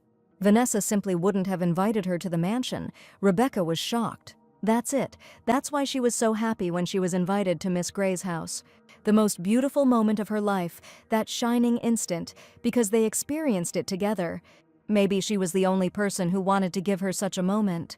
She told her mother that tomorrow she was going to Miss Gray and Miss Windsor's clothes shop, though, Charlotte asked enthusiastically. Yes, answered the daughter. Unfortunately, she would have said OA if she had known what awaited her. Miss Gray was just about to go shopping when Jane suddenly called her friend. The girl turned to Miss Moss in surprise and asked what she was doing there at such a time. Jane, with wild eyes, said that she needed to tell her something. After some time, Rebecca arrived, accompanied by Michelle. Belle, who was greeting Miss Maitre, asked her to pass through and asked if she was a little late. Yes. Because of the rain, the girl answered. She was glad to see Miss Gray and her too, Miss Windsor. However, Rachel, in a strange manner for herself, did not answer, ignoring Lucy. Rebecca was a little puzzled and tense, wondering what was going on. Then suddenly Jane appeared, saying that she was glad to see her, Miss Maitre. At this point, Rebecca was even more surprised. She thought she would never see Miss Moss at meetings again. The girl replied that she too had almost disappeared from them, but thanks to her she had gained courage. Something strange was going on, but first Belle asked Miss Moss to take a look at it. She said that Miss Moss had prepared a gift for her. Lucy was surprised. "What is this?" she asked the girls, and Belle, looking away, replied, "If you're interested, open it quickly." Rebecca pulled the ribbon and opened the lid, falling into a stupor or maybe even horror. Miss Gray asked Miss Maitre sarcastically if she liked it. Back a few minutes before the meeting, Jane brought the stolen necklace and Belle asked what it was. Jane explained that it was a necklace that she had stolen from her a few days ago and wanted to apologize. And she asked for forgiveness for taking it without permission? Belle burst out laughing. And then she asked if she really didn't come to the meetings because of such nonsense. Did she really think that she would take revenge because of such a trifle? Yes, Jane answered her. It's not about the necklace. Miss Gray can deceive others. But she herself does not forgive those who deceive her, and knowing this, she still came to her, asked Belle. That's exactly why she came, Miss Moss replied, as if she were mad, because next to her there is a person who lies much more than she does. Maitre, the mother asked, the same Maitre she knew. Was it because of her that she stopped going to the meetings? She knows Maitre, Jane asked. Of course, the woman replied. She was at the center of the biggest scandal of her generation. Scandal with whom? The girl asked. She also knows, the woman answered, with Miss Windsor's father. At that time, the Earl of Windsor was engaged, but his bride was taken away by Maitre, an act of the capitalist's son that enraged the entire high society. And then the daughter of that family disappeared and rumors began to spread, but who would have thought that these rumors were true? "What are the rumors?" Jane asked, "that the daughter recently returned and was found in a shelter for the poor." Rebecca looked in horror at her old uniform, and Miss Gray asked Miss Matry why she was hesitating. And she told her to try it on, because it would probably suit her. Rebecca's body was overcome with chilling horror. In the shelter where she lived, there was always one creature scurrying about. They carried diseases, ate food to the last crumb. It unmistakably appeared in the most stinking places and became a symbol of dirt, a creature that in itself was loathsome and disgusting in the eyes of Miss Gray. The same hatred shone in them as when she looked at this creature. Soon the door of the shop opened, and Miss called out to Michelle, who was waiting for her. But this time, standing before her was a girl who had just been brought from Agnes's workhouse. Michelle immediately realized that they were making fun of her, but asked what she looked like. Michelle, hiding her resentment, turned to the servant Lucy. Suddenly, Belle threw all the things out of the boxes right behind her and ordered her to pick them up.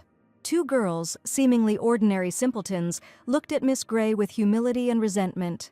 As soon as Rebecca reached for her things, Michelle immediately pulled Miss away and told her to give her what she would carry. But then Gray bumped into her, pushing the servant away and menacingly asking where she was going.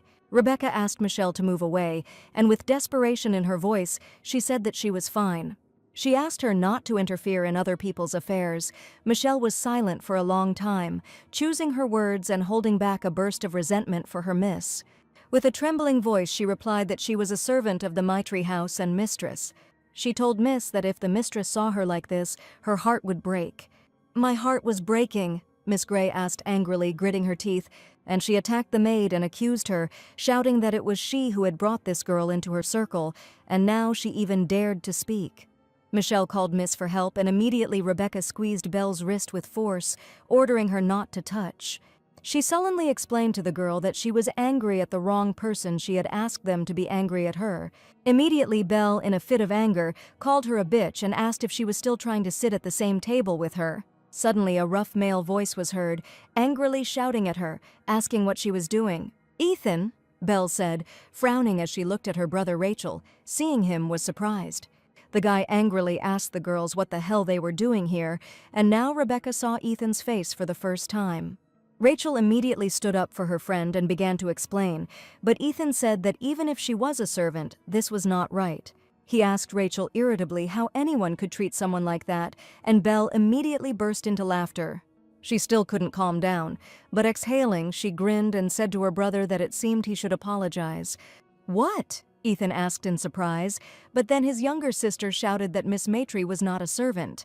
"She's their friend!" she screamed, ready to laugh again, and Rebecca was ready to sink into the ground from humiliation and shame. "Isn't that so, Miss Matry?" asked the cheeky girl, and Ethan was very surprised to meet this girl again, this Matry. So what shocked him so much, Sam, the sister who had become evil in a couple of years, asked when they met. "Miss Windsor, the angel who does not stop Belle or Matry, who remains silent even after everything that happened to her." "For starters," Ethan responded, stunned by his reaction, and asked if he knew Belle was doing such things. "She's been acting like this for a long time, and he just realized it," Sam said. "And you just kept quiet?" Ethan asked.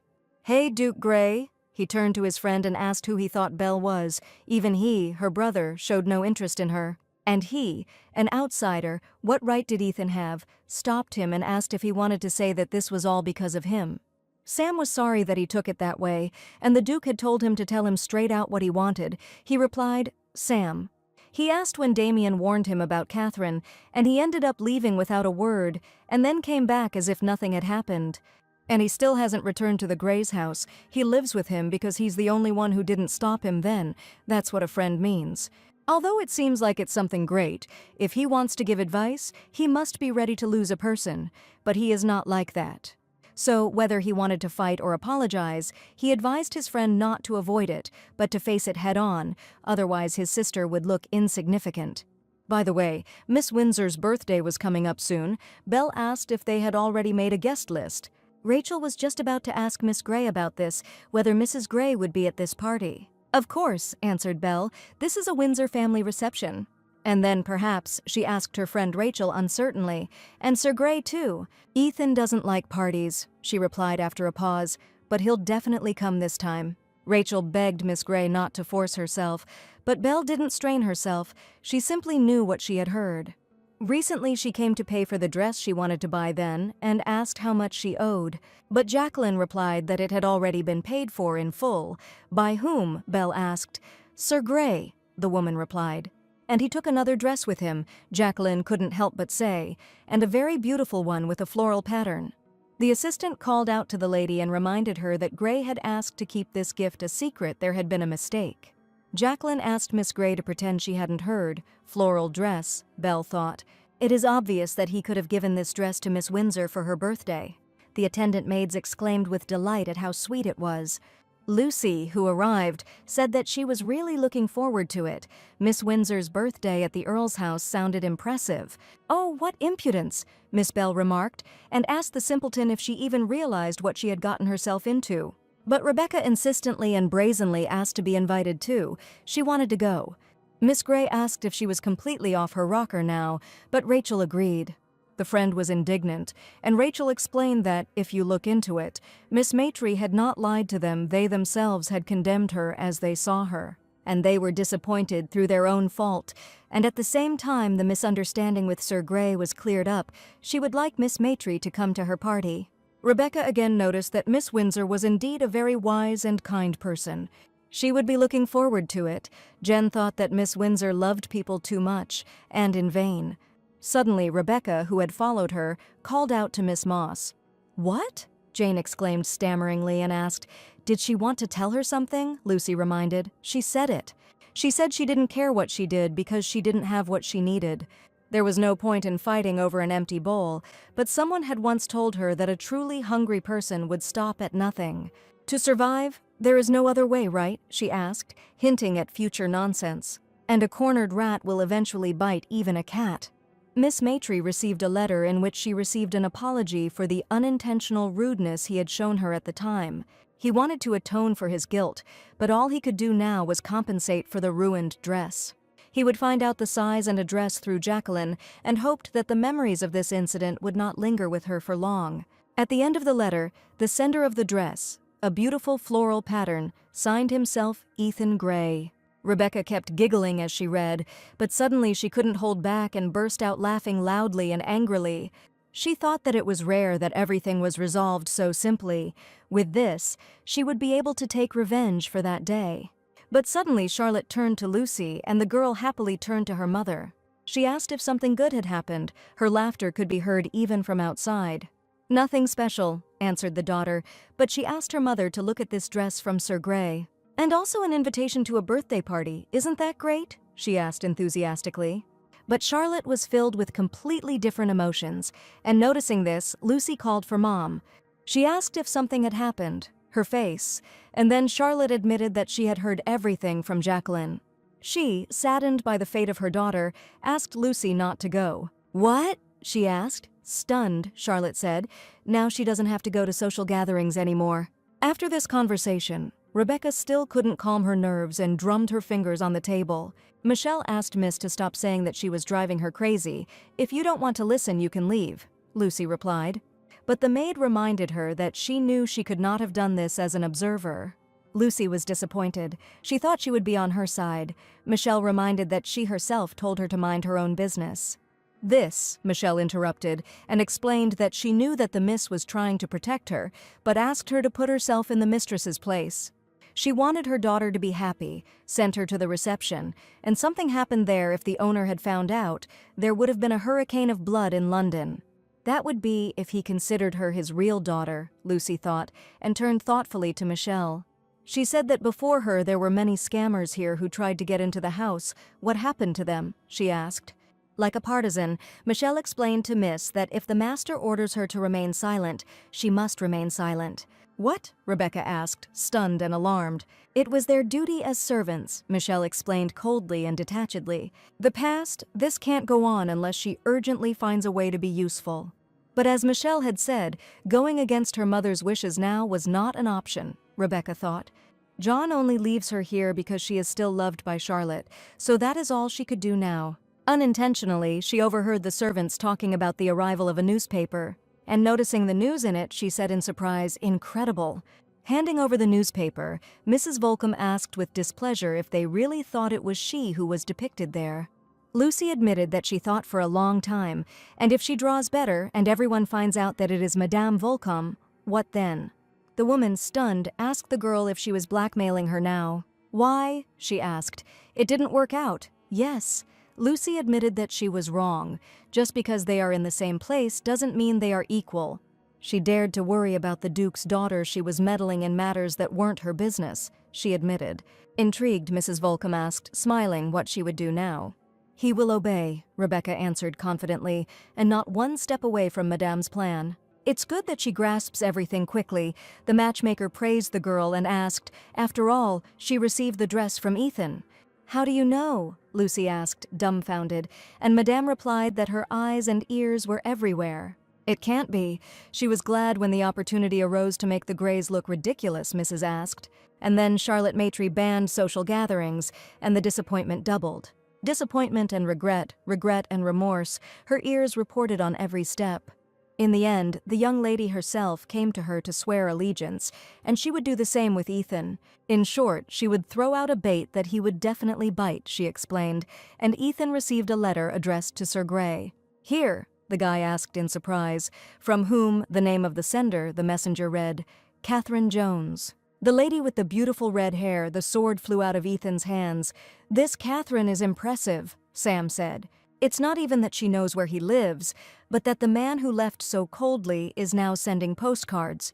It takes a lot of confidence. What kind of confidence? Ethan asked his friend. Well, for example, he asked Sam that he still can't forget him. Nonsense, the Duke answered.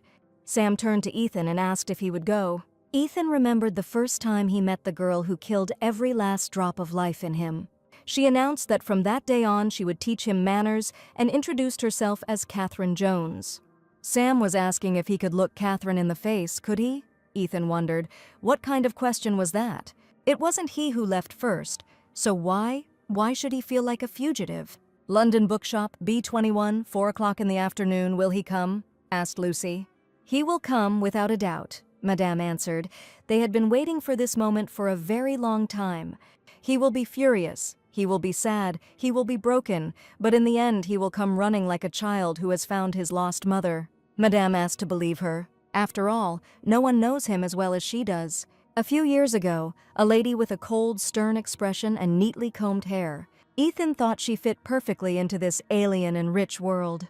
The boy said hello and introduced himself as Ethan, thanking the woman for taking him in. There is nothing to thank for, Lady Vanessa replied. Everyone is here because of need. She asked where his mother was. She stayed with her lover. Ethan answered, everything is clear. If anyone asked about his origins, she told them to answer that he was the son of Vanessa Grey. Until then, his existence had to be hidden to preserve the family's honor, he realized. A mother who suddenly appeared, a father who found him only after a fatal diagnosis, and a slow younger sister who knew nothing about adult matters and simply sincerely loved him. The only place where he could hide from all this confusion was the library, and suddenly the silence was broken by the appearance of a tutor with red hair. Catherine, it was her. She was chasing after the young master, and the other maids sympathized with her.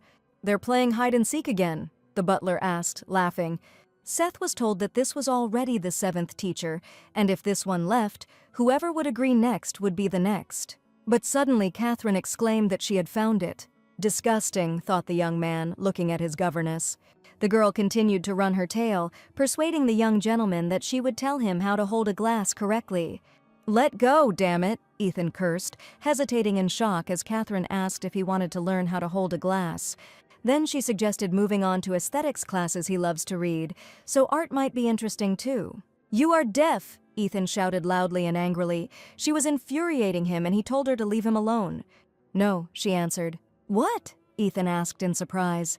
She couldn't, the tutor explained. Indulging his whims would not do him any good. She had a duty to raise him to be a true duke. So even if he pushes her away, she still won't give in, Catherine warned. Why? The young man asked, stunned. Why you? He asked, and before his eyes appeared his mother leaving with her lover. Why her? And who is she anyway? After a while, Seth noticed the Grey houseworkers and asked what they were doing there. The girls gasped in shock and said, It's not that they were peeping. The man became interested. He asked, "This is a young gentleman." Catherine taught that a glass should be held not by the bowl, but by the stem. "How does she know this?" Ethan asked. "She is almost his age." Catherine was taught by a very noble lady. She was from a shelter. She had nothing. She fed her, taught her, and gave her a chance to live like a human. Without her recommendation, she would never have been hired here. Ethan asked if she was afraid to tell him about it. "The fact that she is from an orphanage," Catherine asked playfully. "He is not the mistress's biological son either. To be friends, you need to know at least these weaknesses about each other." Ethan admitted that she scared him. "Why?" the girl asked, laughing. "Is he really afraid that she will harm him?" Oh, Ethan was afraid that she would become dear to him. He was afraid that she would become his weakness. Mrs. Volcom was distracted by Rebecca's voice and the ringing of the bell announcing 6 o'clock. The time for the meeting had long passed, Miss Matry informed the lady. "Let's wait a little longer," answered Mrs. Madam, exclaimed Lucy, but she was sure he would come. He will definitely come.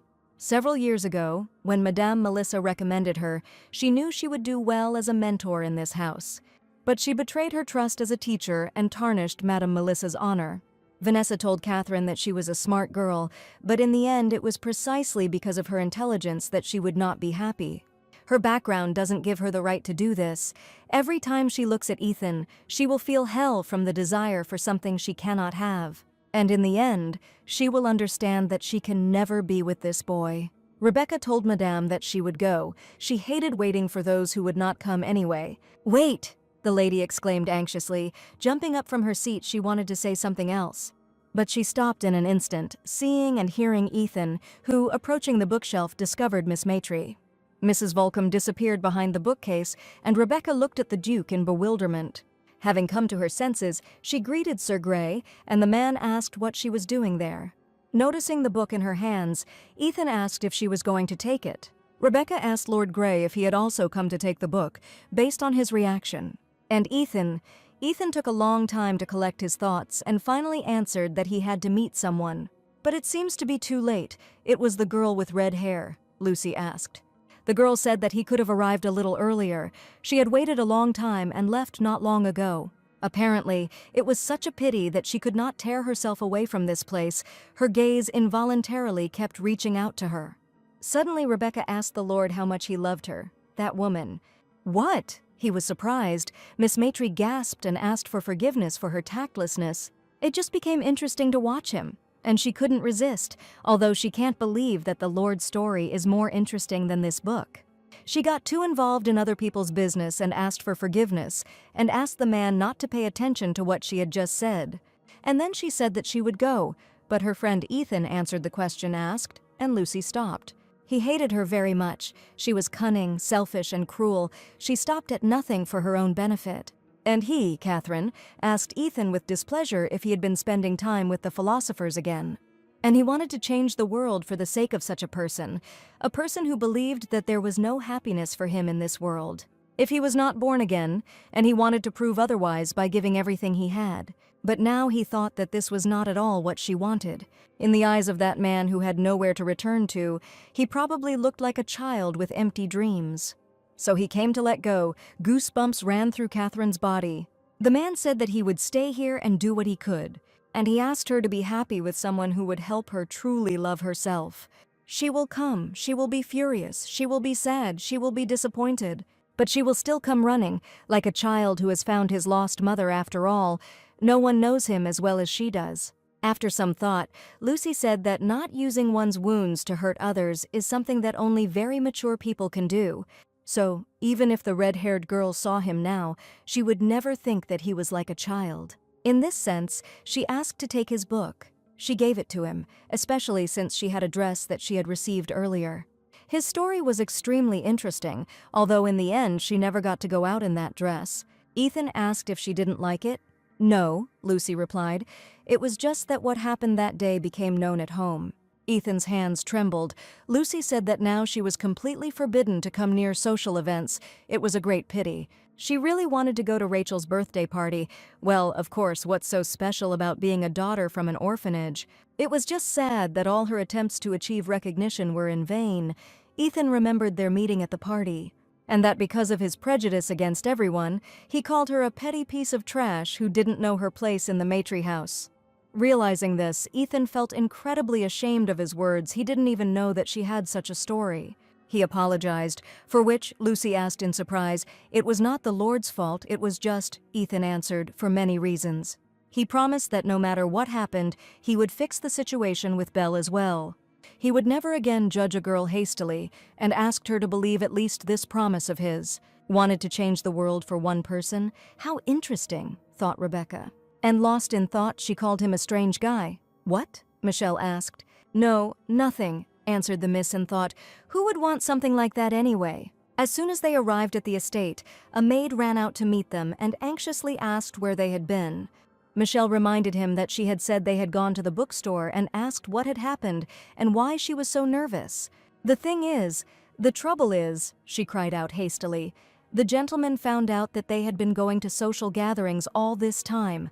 What? Rebecca thought in horror and anxiously headed into the house, or a death sentence. Upon arriving in the room, John threw it at her feet invitingly and angrily ordered her to explain what it was all about. Looking coldly at the stranger, he asked if she had attended meetings behind his back. Charlotte immediately stood up for her daughter and shouted at John not to blame her, that it was she who asked. She wanted Lucy to be able to communicate with her peers, but then Lucy asked her father if she couldn't go to meetings and said that she knew from the very beginning that she was not to her father's liking.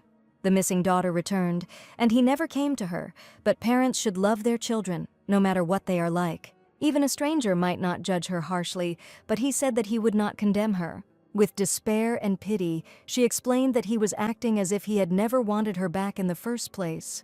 It would have been better if he hadn't looked for her at all. Then Lucy from the shelter wouldn't have had the stupid illusion that she had a home. You dared, the man said angrily, attacking the girl. But then the lady screamed, Enough, enough, stop. Charlotte, the husband, turned to his wife, stunned. The woman warned John that if he touched her, everything would be over between them. Come to your senses, Charlotte, John shouted. This girl is a fraud. She is using the name Maitre to steal the honor of their family. And the life of their daughter, doesn't she understand, is an honor. What other honor? She asked, screaming, the very honor that she refused by choosing him. It was Lucy who tried to preserve everything he was so proud of. It was she who tried her best to please him and fulfill her desires. He told Charlotte that he knew how hard it was for her, but it was time to stop, and asked if he really would let the liar lead him by the nose. Liar, the woman exclaimed indignantly. He just doesn't want to admit the truth that his daughter is from an orphanage. It's all because of this damn honor of the Maitre family, she screamed, as if hitting a sore spot. Come on, Lucy, Charlotte said, leading her daughter along, but then John said she shouldn't be near her. At that moment, he turned to the head butler and ordered him to lock up the girl. John, Charlotte cried angrily, the man spoke, until he orders you not to step out of the room, and not to let anyone in to see her, even if it was his wife. Charlotte was enveloped in a multitude of strange feelings. In the end, everything turned out that way. The imprisoned Lucy asked how her mother was. Don't ask, Michelle answered. For the first time in 100 years, there was a quarrel between the spouses. Everyone felt the tension. But it really is strange, isn't it? Lucy asked. The dress is okay, but how did they find the invitation? She certainly hid it well so that no one would notice Miss Two, Michelle answered. In a situation like this, it's a problem. What does the master think in general? If he kicks her out, then how will the mistress live? But the master also cannot live without the mistress. Lucy was confident in her father's view of her mother that John Maitre would not be able to defeat Charlotte Maitre. But Lucy was now worried about the moment when Charlotte would begin to listen to John's words. This will truly be the end for her. Looking at the full bowls of soup, John asked his wife if she hadn't eaten today either. Damn, Charlotte sighed as the man asked if she was really willing to go that far for her. Charlotte didn't talk to him. Okay, John answered with a snort. Let's say that this girl is Lucy. Then it would be even more unwise to let her go to social events, wouldn't it? There's no one in their family who doesn't know their family history. The man asked his wife if she really wanted to use this girl to restore her former glory. If that wasn't the case, what was she doing now? Charlotte clutched the sheet and asked John if he remembered the first time they met. At that time, she was supposed to marry the Earl while still Miss Carrington. The Count was an unpleasant-looking man, although he courted her in every possible way. But being young and simply having a head on her shoulders, she really didn't want this marriage. Her hat seemed a little strange to him for the heiress of a noble family. Traditional clothing style is important. And the next time he gave her an elegant hat, Charlotte had no choice in front of him.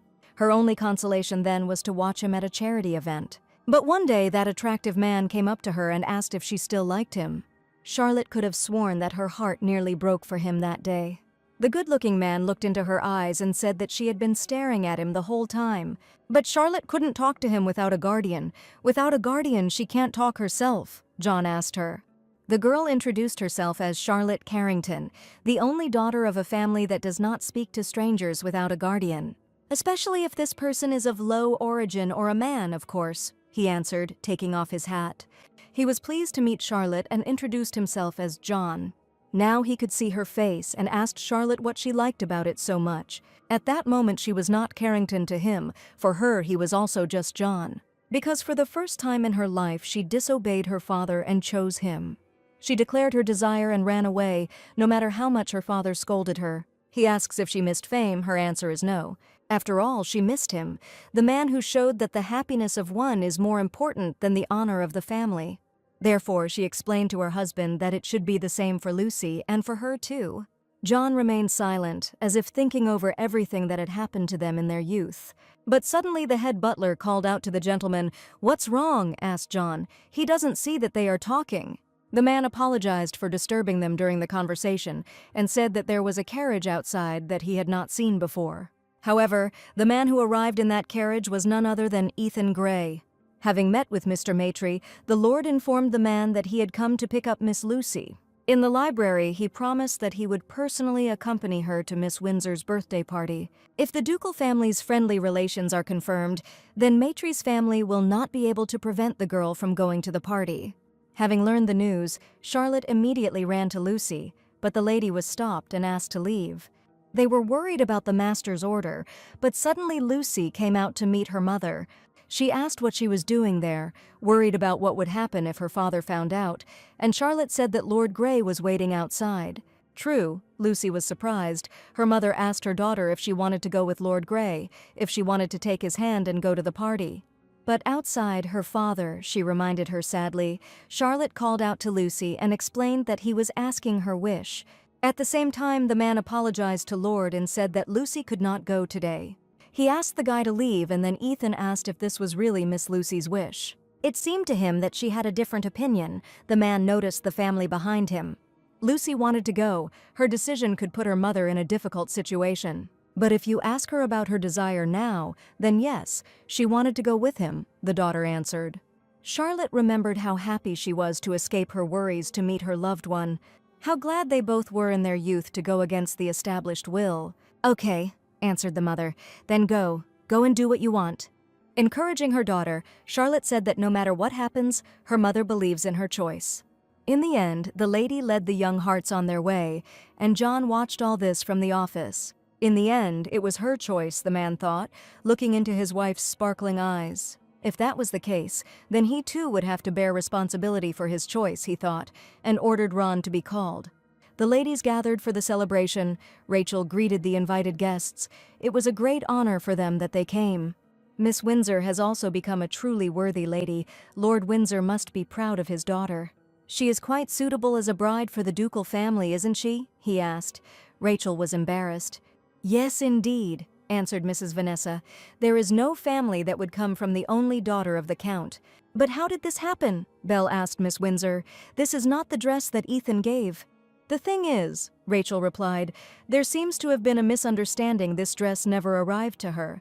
So Miss Belle was surprised. Then who did her brother order this dress from? Oh, suddenly the next guests of the celebration were announced. The first was Miss Maitre, and her companion is Lord Ethan Gray. "What?" the sister thought in shock. What did he just say? Everyone's attention was riveted to the stairs. Miss Rachel and even Mrs. Vanessa Gray turned towards the entrance in shock.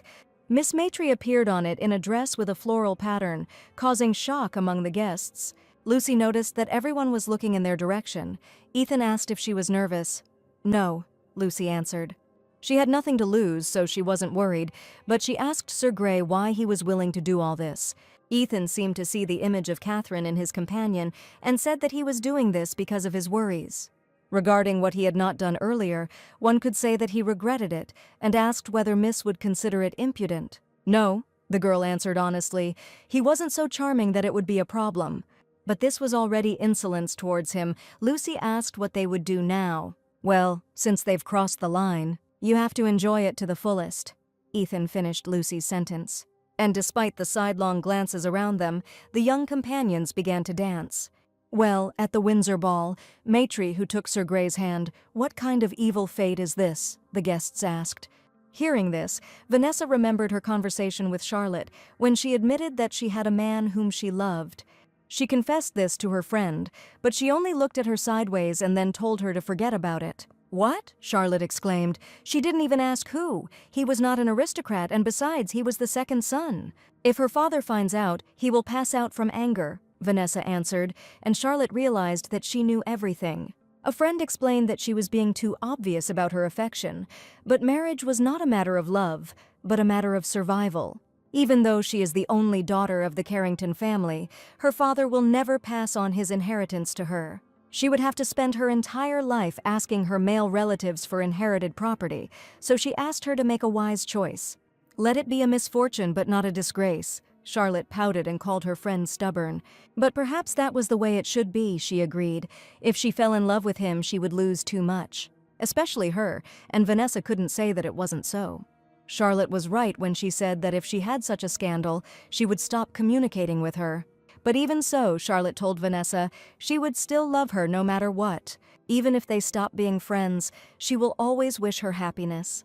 Charlotte, smiling like that, seemed about to disappear, and a slight anxiety came over her. And soon this experience found real confirmation. Charlotte threw a stone through the window, attracting Vanessa. She asked her friend what she was doing there. Charlotte greeted Vanessa and shouted that she came to say hello. Was it too early for a morning greeting? Vanessa asked, or had she confused the time of tomorrow's ball? But then Charlotte turned to her and said that she liked the early morning and the rising stars more than the day. She said that she liked bright and cute colors more than dark clothes and fashionable hats better than elegant bonnets. She who says no and listens to her stories and the person she loves the most, she likes them both. "This is a stupid choice," Vanessa screamed, "and if she regrets it, her parents and family will stay away from her along with her.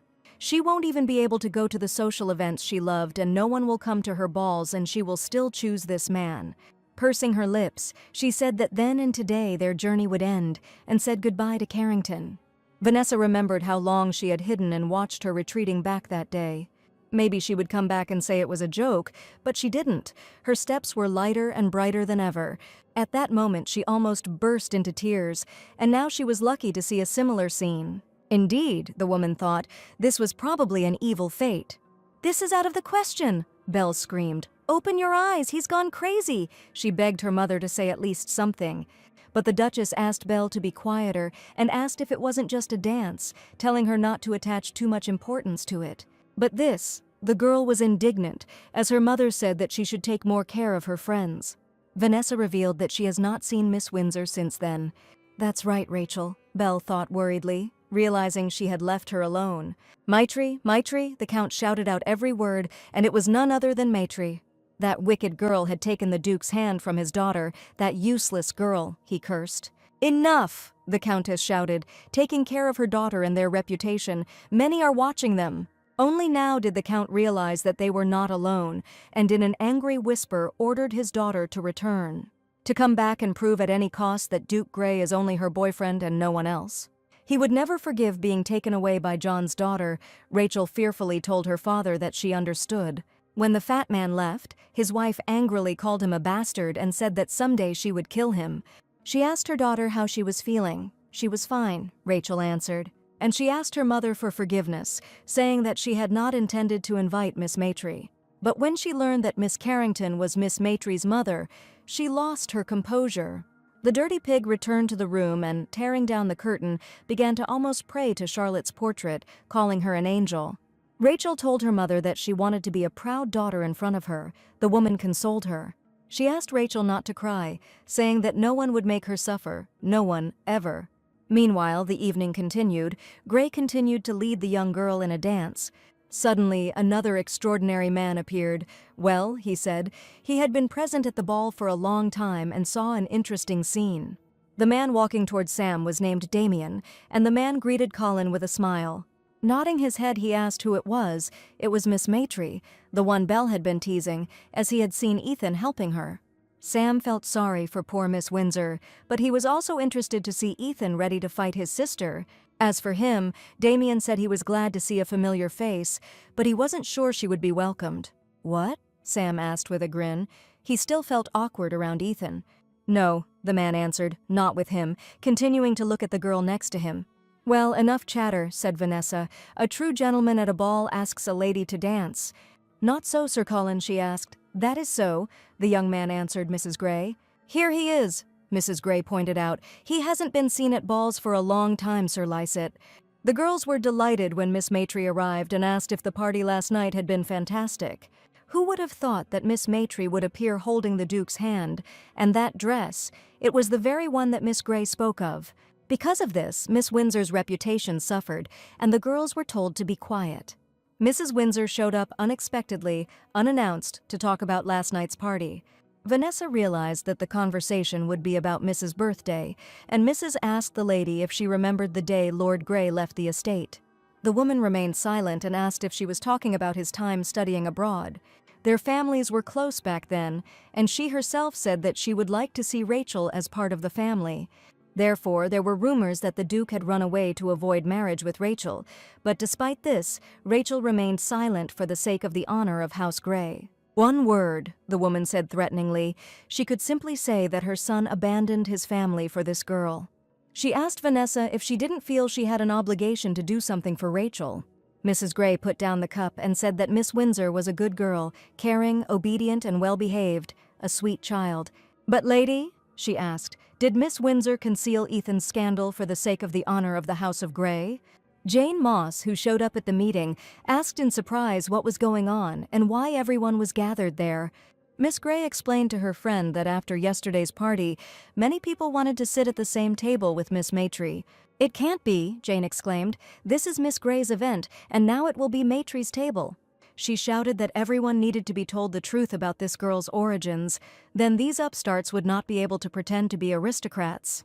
"Stop it," Miss Windsor ordered, but Jane screamed angrily at the injustice. Rachel turned sternly to Miss Moss and asked her to stop humiliating her. "It was all for the honor of the Earl's house," Mrs. Gray explained, when she said she had been abandoned for some governess. Then it would be like the story of his proud count. The lady frowned, listening to the woman. Vanessa asked whether she should remember other people's conflicts. After all, she was the one who benefited most from John and Charlotte's scandal. "That," the lady said hesitantly and asked what she meant. Vanessa explained that they had a reception the very next evening after Charlotte left. "As I passed the rooms, I heard what sounded like please and my friend's last name coming from the man's lips." That day, Gray, shocked that Charlotte had abandoned him, got drunk and mistook the modest girl for the noble Miss Carrington. But more shocking was the image of a lady who waited for the Count to name another woman and then gave way to her. Vanessa was silent when she saw this at her reception and asked if she didn't deserve to be treated properly. "Lady," the girl who had appropriated the Count shouted indignantly at Countess Vanessa. "So," the Duchess shouted back angrily, "she must never again dare to blackmail her with her son's scandal." "Understood?" she asked, shouting. The lady was silent for a long time, and the Duchess took advantage of this time to exhale. She turned to Seth and ordered the butler to take the guest out. The man accepted the order and called the lady to go, but the woman jumped up and shouted, "Leave me alone." Seth was surprised, and Mrs. Windsor, waving her hand irritably, explained that she would go herself. Seth did not interfere with the lady's wishes and only raised his hands, allowing her to leave. This woman, angry at the Duchess, she thought, she still looks down on her. She hasn't changed at all since then, but now she's not someone you can ignore. Suddenly she stopped to look at the mirror and, freezing, realized that she had achieved nothing from the meeting. The woman was worried about what to tell Rachel, because she really did love Lord Gray sincerely. At least she should be with her beloved. "Are you dreaming of a new life?" asked the woman, her face hidden by a veil as she walked closer. she asked, grinning, if the Countess wanted a better tomorrow. "Who are you?" the woman asked in amazement, looking at the stranger in front of her. She introduced herself as their invisible hand, helping in everything, Lady Wolf. The Countess of Windsor gasped and said, yes, it was she who was there. At the beginning of the whole story, she was standing there. "So quickly, quickly," they shouted from the street. "Move it, be careful with the corners, don't scratch it." "Where did so many boxes come from?" Lucy asked. "Who was leaving today?" Mom corrected her. "They weren't leaving, they were arriving." She explained to her daughter that John had moved Ron from the outbuilding to the main house. Rebecca asked if this was bad news for her. "Depending on how you look at it," Charlotte replied. "Instead of kicking her out, he is raising Ron as his heir," Mother explained. So, Rebecca thought, Ron would probably inherit the entire family fortune. Wait, but even if this is so, isn't it beneficial for her? Even without Maitre's inheritance, she can marry well. This way, she can continue to live as Lucy, but it is important for John to preserve the family fortune. And for her, the connection with the ducal house is the ideal compromise, she said. It works out great. "Wait, Lucy," Charlotte called out to her. "Does she really think so? And how could she become the heir to this house?" her daughter asked. Charlotte said that this was the lot of aristocrats with estates, but her father earned most of the fortune. Didn't she feel offended? But suddenly their dialogue was interrupted by Michelle, who ran into the room with a letter from Lady Wolf. Having handed it to Lucy, she asked with interest where she was being called now, to the Apple store or the bookstore. "To Scotland," the girl answered, a little taken aback by the surprise. "What?" Michelle asked, and Lucy repeated that they had been invited to a small island in Scotland. Approaching the old woman, Mrs. Volcom said that she had done a very funny thing. She asked, "So the customer was Lady Windsor after all?" The old lady asked Catherine why she thought so. She replied that Lady Melissa had no reason to interfere with her now. Perhaps the Countess, blinded by pride, begged and created a scandal, but unfortunately, Volcom was mistaken. She explained that Lady Windsor had indeed come, but it was not for her own pride. It was just love. She failed, but as a mother she wanted to give her daughter to the man she loved so much. As she knew, Lady Volcom always sided with those whom fate did not spare, didn't she? Catherine explained to the lady that her client was like that too, but the woman disagreed with her follower, saying that she had chosen the wrong one. The girls went on a voyage on a ship and were happy to see the sea. "Isn't it amazing?" they asked. "Really beautiful, like something out of a painting." She was not a person who was spared by fate. If we talk about who she was the one who controlled the destinies of others. Maitre greeted everyone, and then Belle asked how she ended up there. "She was invited," replied Rebecca, Lady Wolf. "It was incredible," Rachel thought with alarm, but this place was clearly meant for her. When she met Mrs. Wolf, she told him that she wanted to take Lord Grey. Then the elder Lady Volcom answered her that the young lady also had business that needed to be done. Ethan approached Maitre and welcomed her to the ship, asking if it was the first time they had seen each other since the ball. Lucy replied that she was glad to see him again at a social event. Rachel watched them with concern. Suddenly, a man in a butler's uniform stepped forward and announced that everyone was gathered. He was pleased to meet us and introduced himself as Phil, the island's caretaker and butler who would serve the 7 guests. 7, Lucy thought, and said that he must have misunderstood something. There were only 6 people on the ship.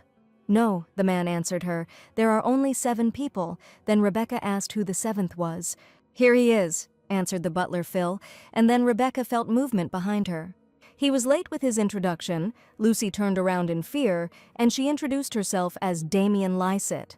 Rebecca's eyes widened in horror at the name. "Damien Lycett," she repeated in her mind. This man was her first employer, whose mother first estimated her worth at £4. It was incredible how it happened that they met here, Rebecca worried. Did he recognize her? No, it can't be. Several people came to the interview that day, so it's unlikely he remembered her. But suddenly Damien turned to her, singling out Maitre, and asked if they had met before, hadn't they? "True," asked the younger Miss Grey in surprise. "Lord Lycett is acquainted with Maitre." "He saw her from afar at Lady Windsor's birthday party," Colin replied. Of course, otherwise Belle had already thought about it. However, after his question, Rebecca's heart began to beat faster, anxiety causing an itch. But suddenly the island's caretaker informed the guests that the ship would soon arrive at the island. The girls standing on the bow of the ship admired Lady Wolf's country house.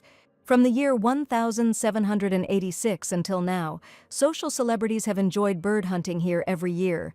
Since 1786, Miss Maitre thought, which meant the event had been going on for at least 40 years. This means that all the assumptions about Lady Volcom's age from her family could have been significant.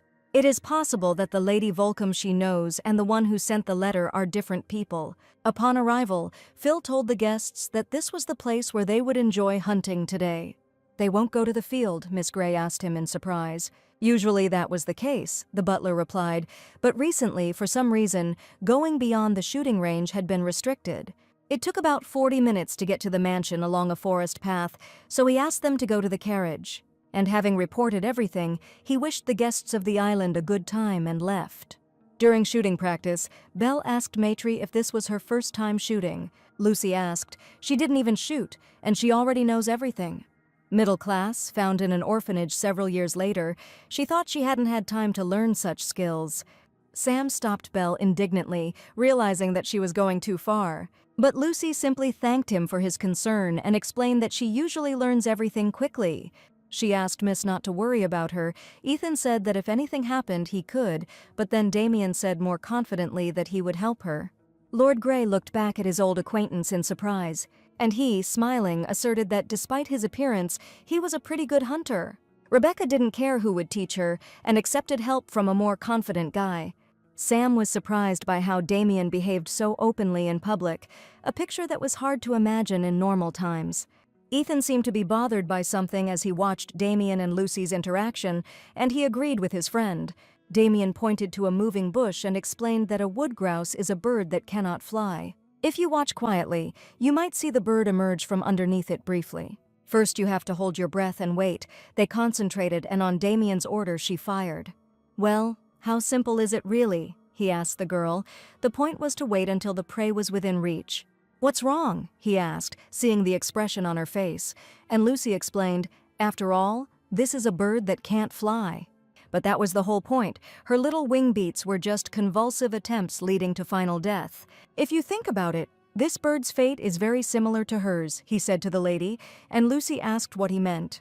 "Look," Damien replied, "if she continues to pretend she doesn't know anything, then he can't help but suspect her. If some Rebecca Garish from the orphanage was like Maitre, she wouldn't avoid him, but on the contrary, would pretend to know him well. If she hides the past, then the present is not true either," he said. "So," he informed the lady, "she was doomed to become his prey, wasn't she?" He asked Miss Maitre about this, but immediately added, "No, perhaps she should be called Burning now." Lucy recoiled, waving away the guy even as she began to feel nauseous.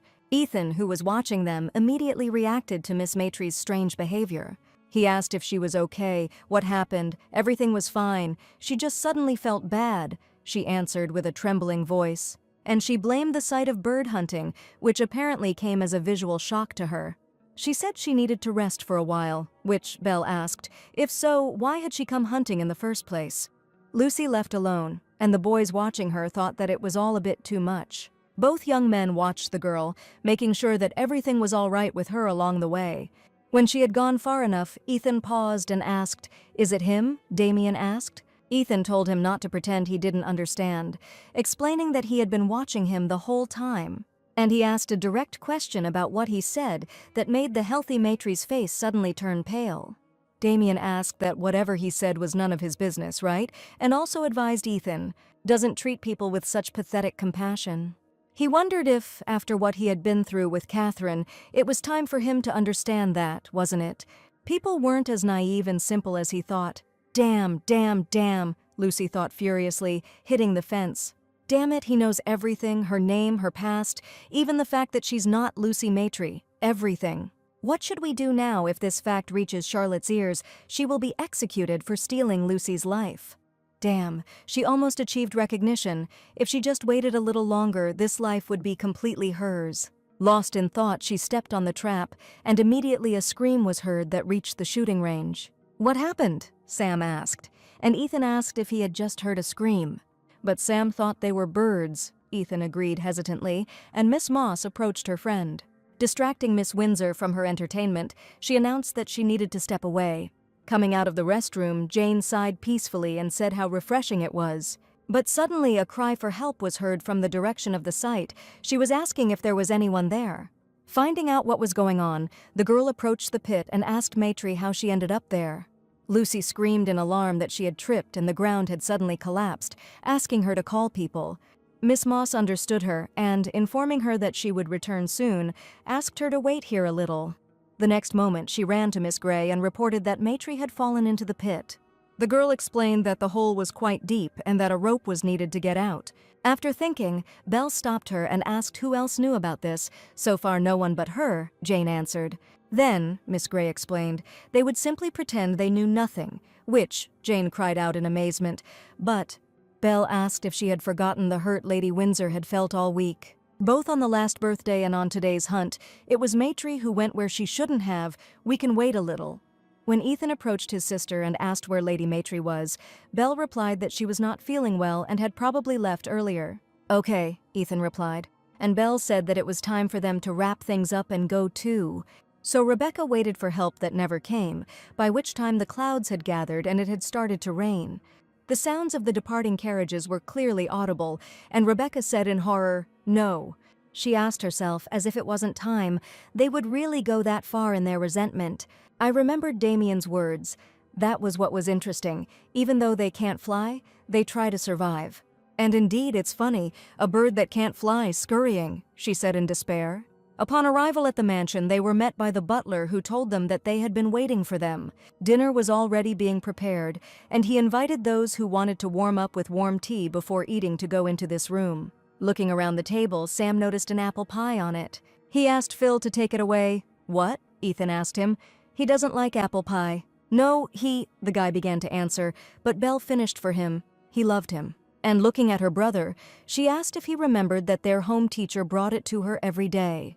Sam sighed and Ethan replied, "Exactly, and after the teacher left, she learned something. It turns out that she can't eat apples, apple pie, wine, tea. She didn't even know that. Belle used to be afraid that one day she would die like her father from smallpox because she herself constantly suffered from it. But who would have thought that it was all because of this? She wondered who would stay by her side until then. Therefore, if someone offends Lady Windsor, she will never stand aside either," the girl explained. "What is this?" Ethan wanted to ask, but suddenly the maid interrupted him, informing him that dinner was ready. She asked everyone to gather at the table. Looking around the table, Ethan asked why there were only 6 plates. Lucy said that she felt ill. Wouldn't she eat something, the servant asked, and reported that 6 people had returned from hunting. "What does this mean?" Ethan asked worriedly. "She didn't leave earlier then. Where is Lady Maitri now?" The sign near the pit indicated that it was a bear trap. Lucy made a hook, but no matter how hard she tried, she couldn't hook it. The wind was too strong, so it was difficult to aim accurately. It seemed like something heavier needed to be hung. She remembered Damien saying that she was destined to be his prey, but Lucy wasn't going to put up with that. "No," she told herself, "concentrate. The main thing now is to get out of here." A bear's roar was heard outside. It seemed like there was a problem, the butler realized from the conversation he overheard. "There's no time to stand still," Sam shouted. "We need to get back and find Miss Maitri." "No," Phil answered. "It's dangerous to go into the mountains now. It's already dark and the ground is wet, so it won't be possible to pass. Moreover, at this time, huge bears, up to 9 feet tall, come out, and the guys were stunned when they heard this. "What did you say?" Sam shouted. "Why is he only talking about this now?" he said. The butler explained to the lords that for some reason, it was now forbidden to go beyond the shooting range. Then, Jane thought in horror, that meant the hole she had seen was a bear trap. "Then it is even more necessary to look for Miss Maitri," Ethan exclaimed, and asked how many people in the mansion could be sent to search. "Just him and a few coachmen," Phil replied. "Then we'll split up," Lord Grey commanded, into teams of 2. He and Damien, Colin, and the butler. They will also separate the coachmen and send them separately. Miss Windsor suddenly exclaimed, expressing a desire to go on the search too. Ethan understood her feelings, but Rachel interrupted him, shouting that she could help too. Now every person is important. She asked Lord Grey to allow her to help in the search for Miss Maitri. After thinking it over carefully, Ethan agreed. He said that then Miss Bell and Miss Moss would stay here, and Miss Windsor and Damien would go. Armed with bear-shooting guns and lamps, they set out to search. Jane looked worriedly after the departing group, and Belle, stretching tiredly, said that she was hungry. She suggested to her friend that they continue their dinner for now. Jen was horrified by her indifference. Before leaving, Sam asked the butler to wait, and when he discovered that he had forgotten the first aid kit, he asked him to wait for him. "Why is it her fault?" Belle asked, but it was she who suggested pretending that they knew nothing about Maitri falling into the pit, Jane screamed. She tried to explain to Miss Gray that Miss Maitri knew nothing, that she was now waiting there for help to come to her. "Then why doesn't she go now and tell her exact location?" asked Belle. It was she who promised her to return. "And she knew nothing about it," Miss Moss asked in horror how she could say such a thing now. Belle ordered Jane to shut her mouth and sit quietly so that at least she could say a few words in her defense upon Maitri's return. "You are both out of your mind," Colin shouted angrily at the girl after overhearing absolutely everything. He glared angrily at Miss Moss and Belle, especially at the object of his affection. Belle asked indifferently if he had heard everything. "You're just crazy," he shouted. They all knew, but they still told everyone to leave. How could they do that? "Speak more quietly," Belle ordered without a second's remorse. If anyone heard, they would think that she had pushed her there. And she asked, "Does she think she knew there were bears on the island? Stupid Miss Maitri fell there herself." "Belle," Sam shouted.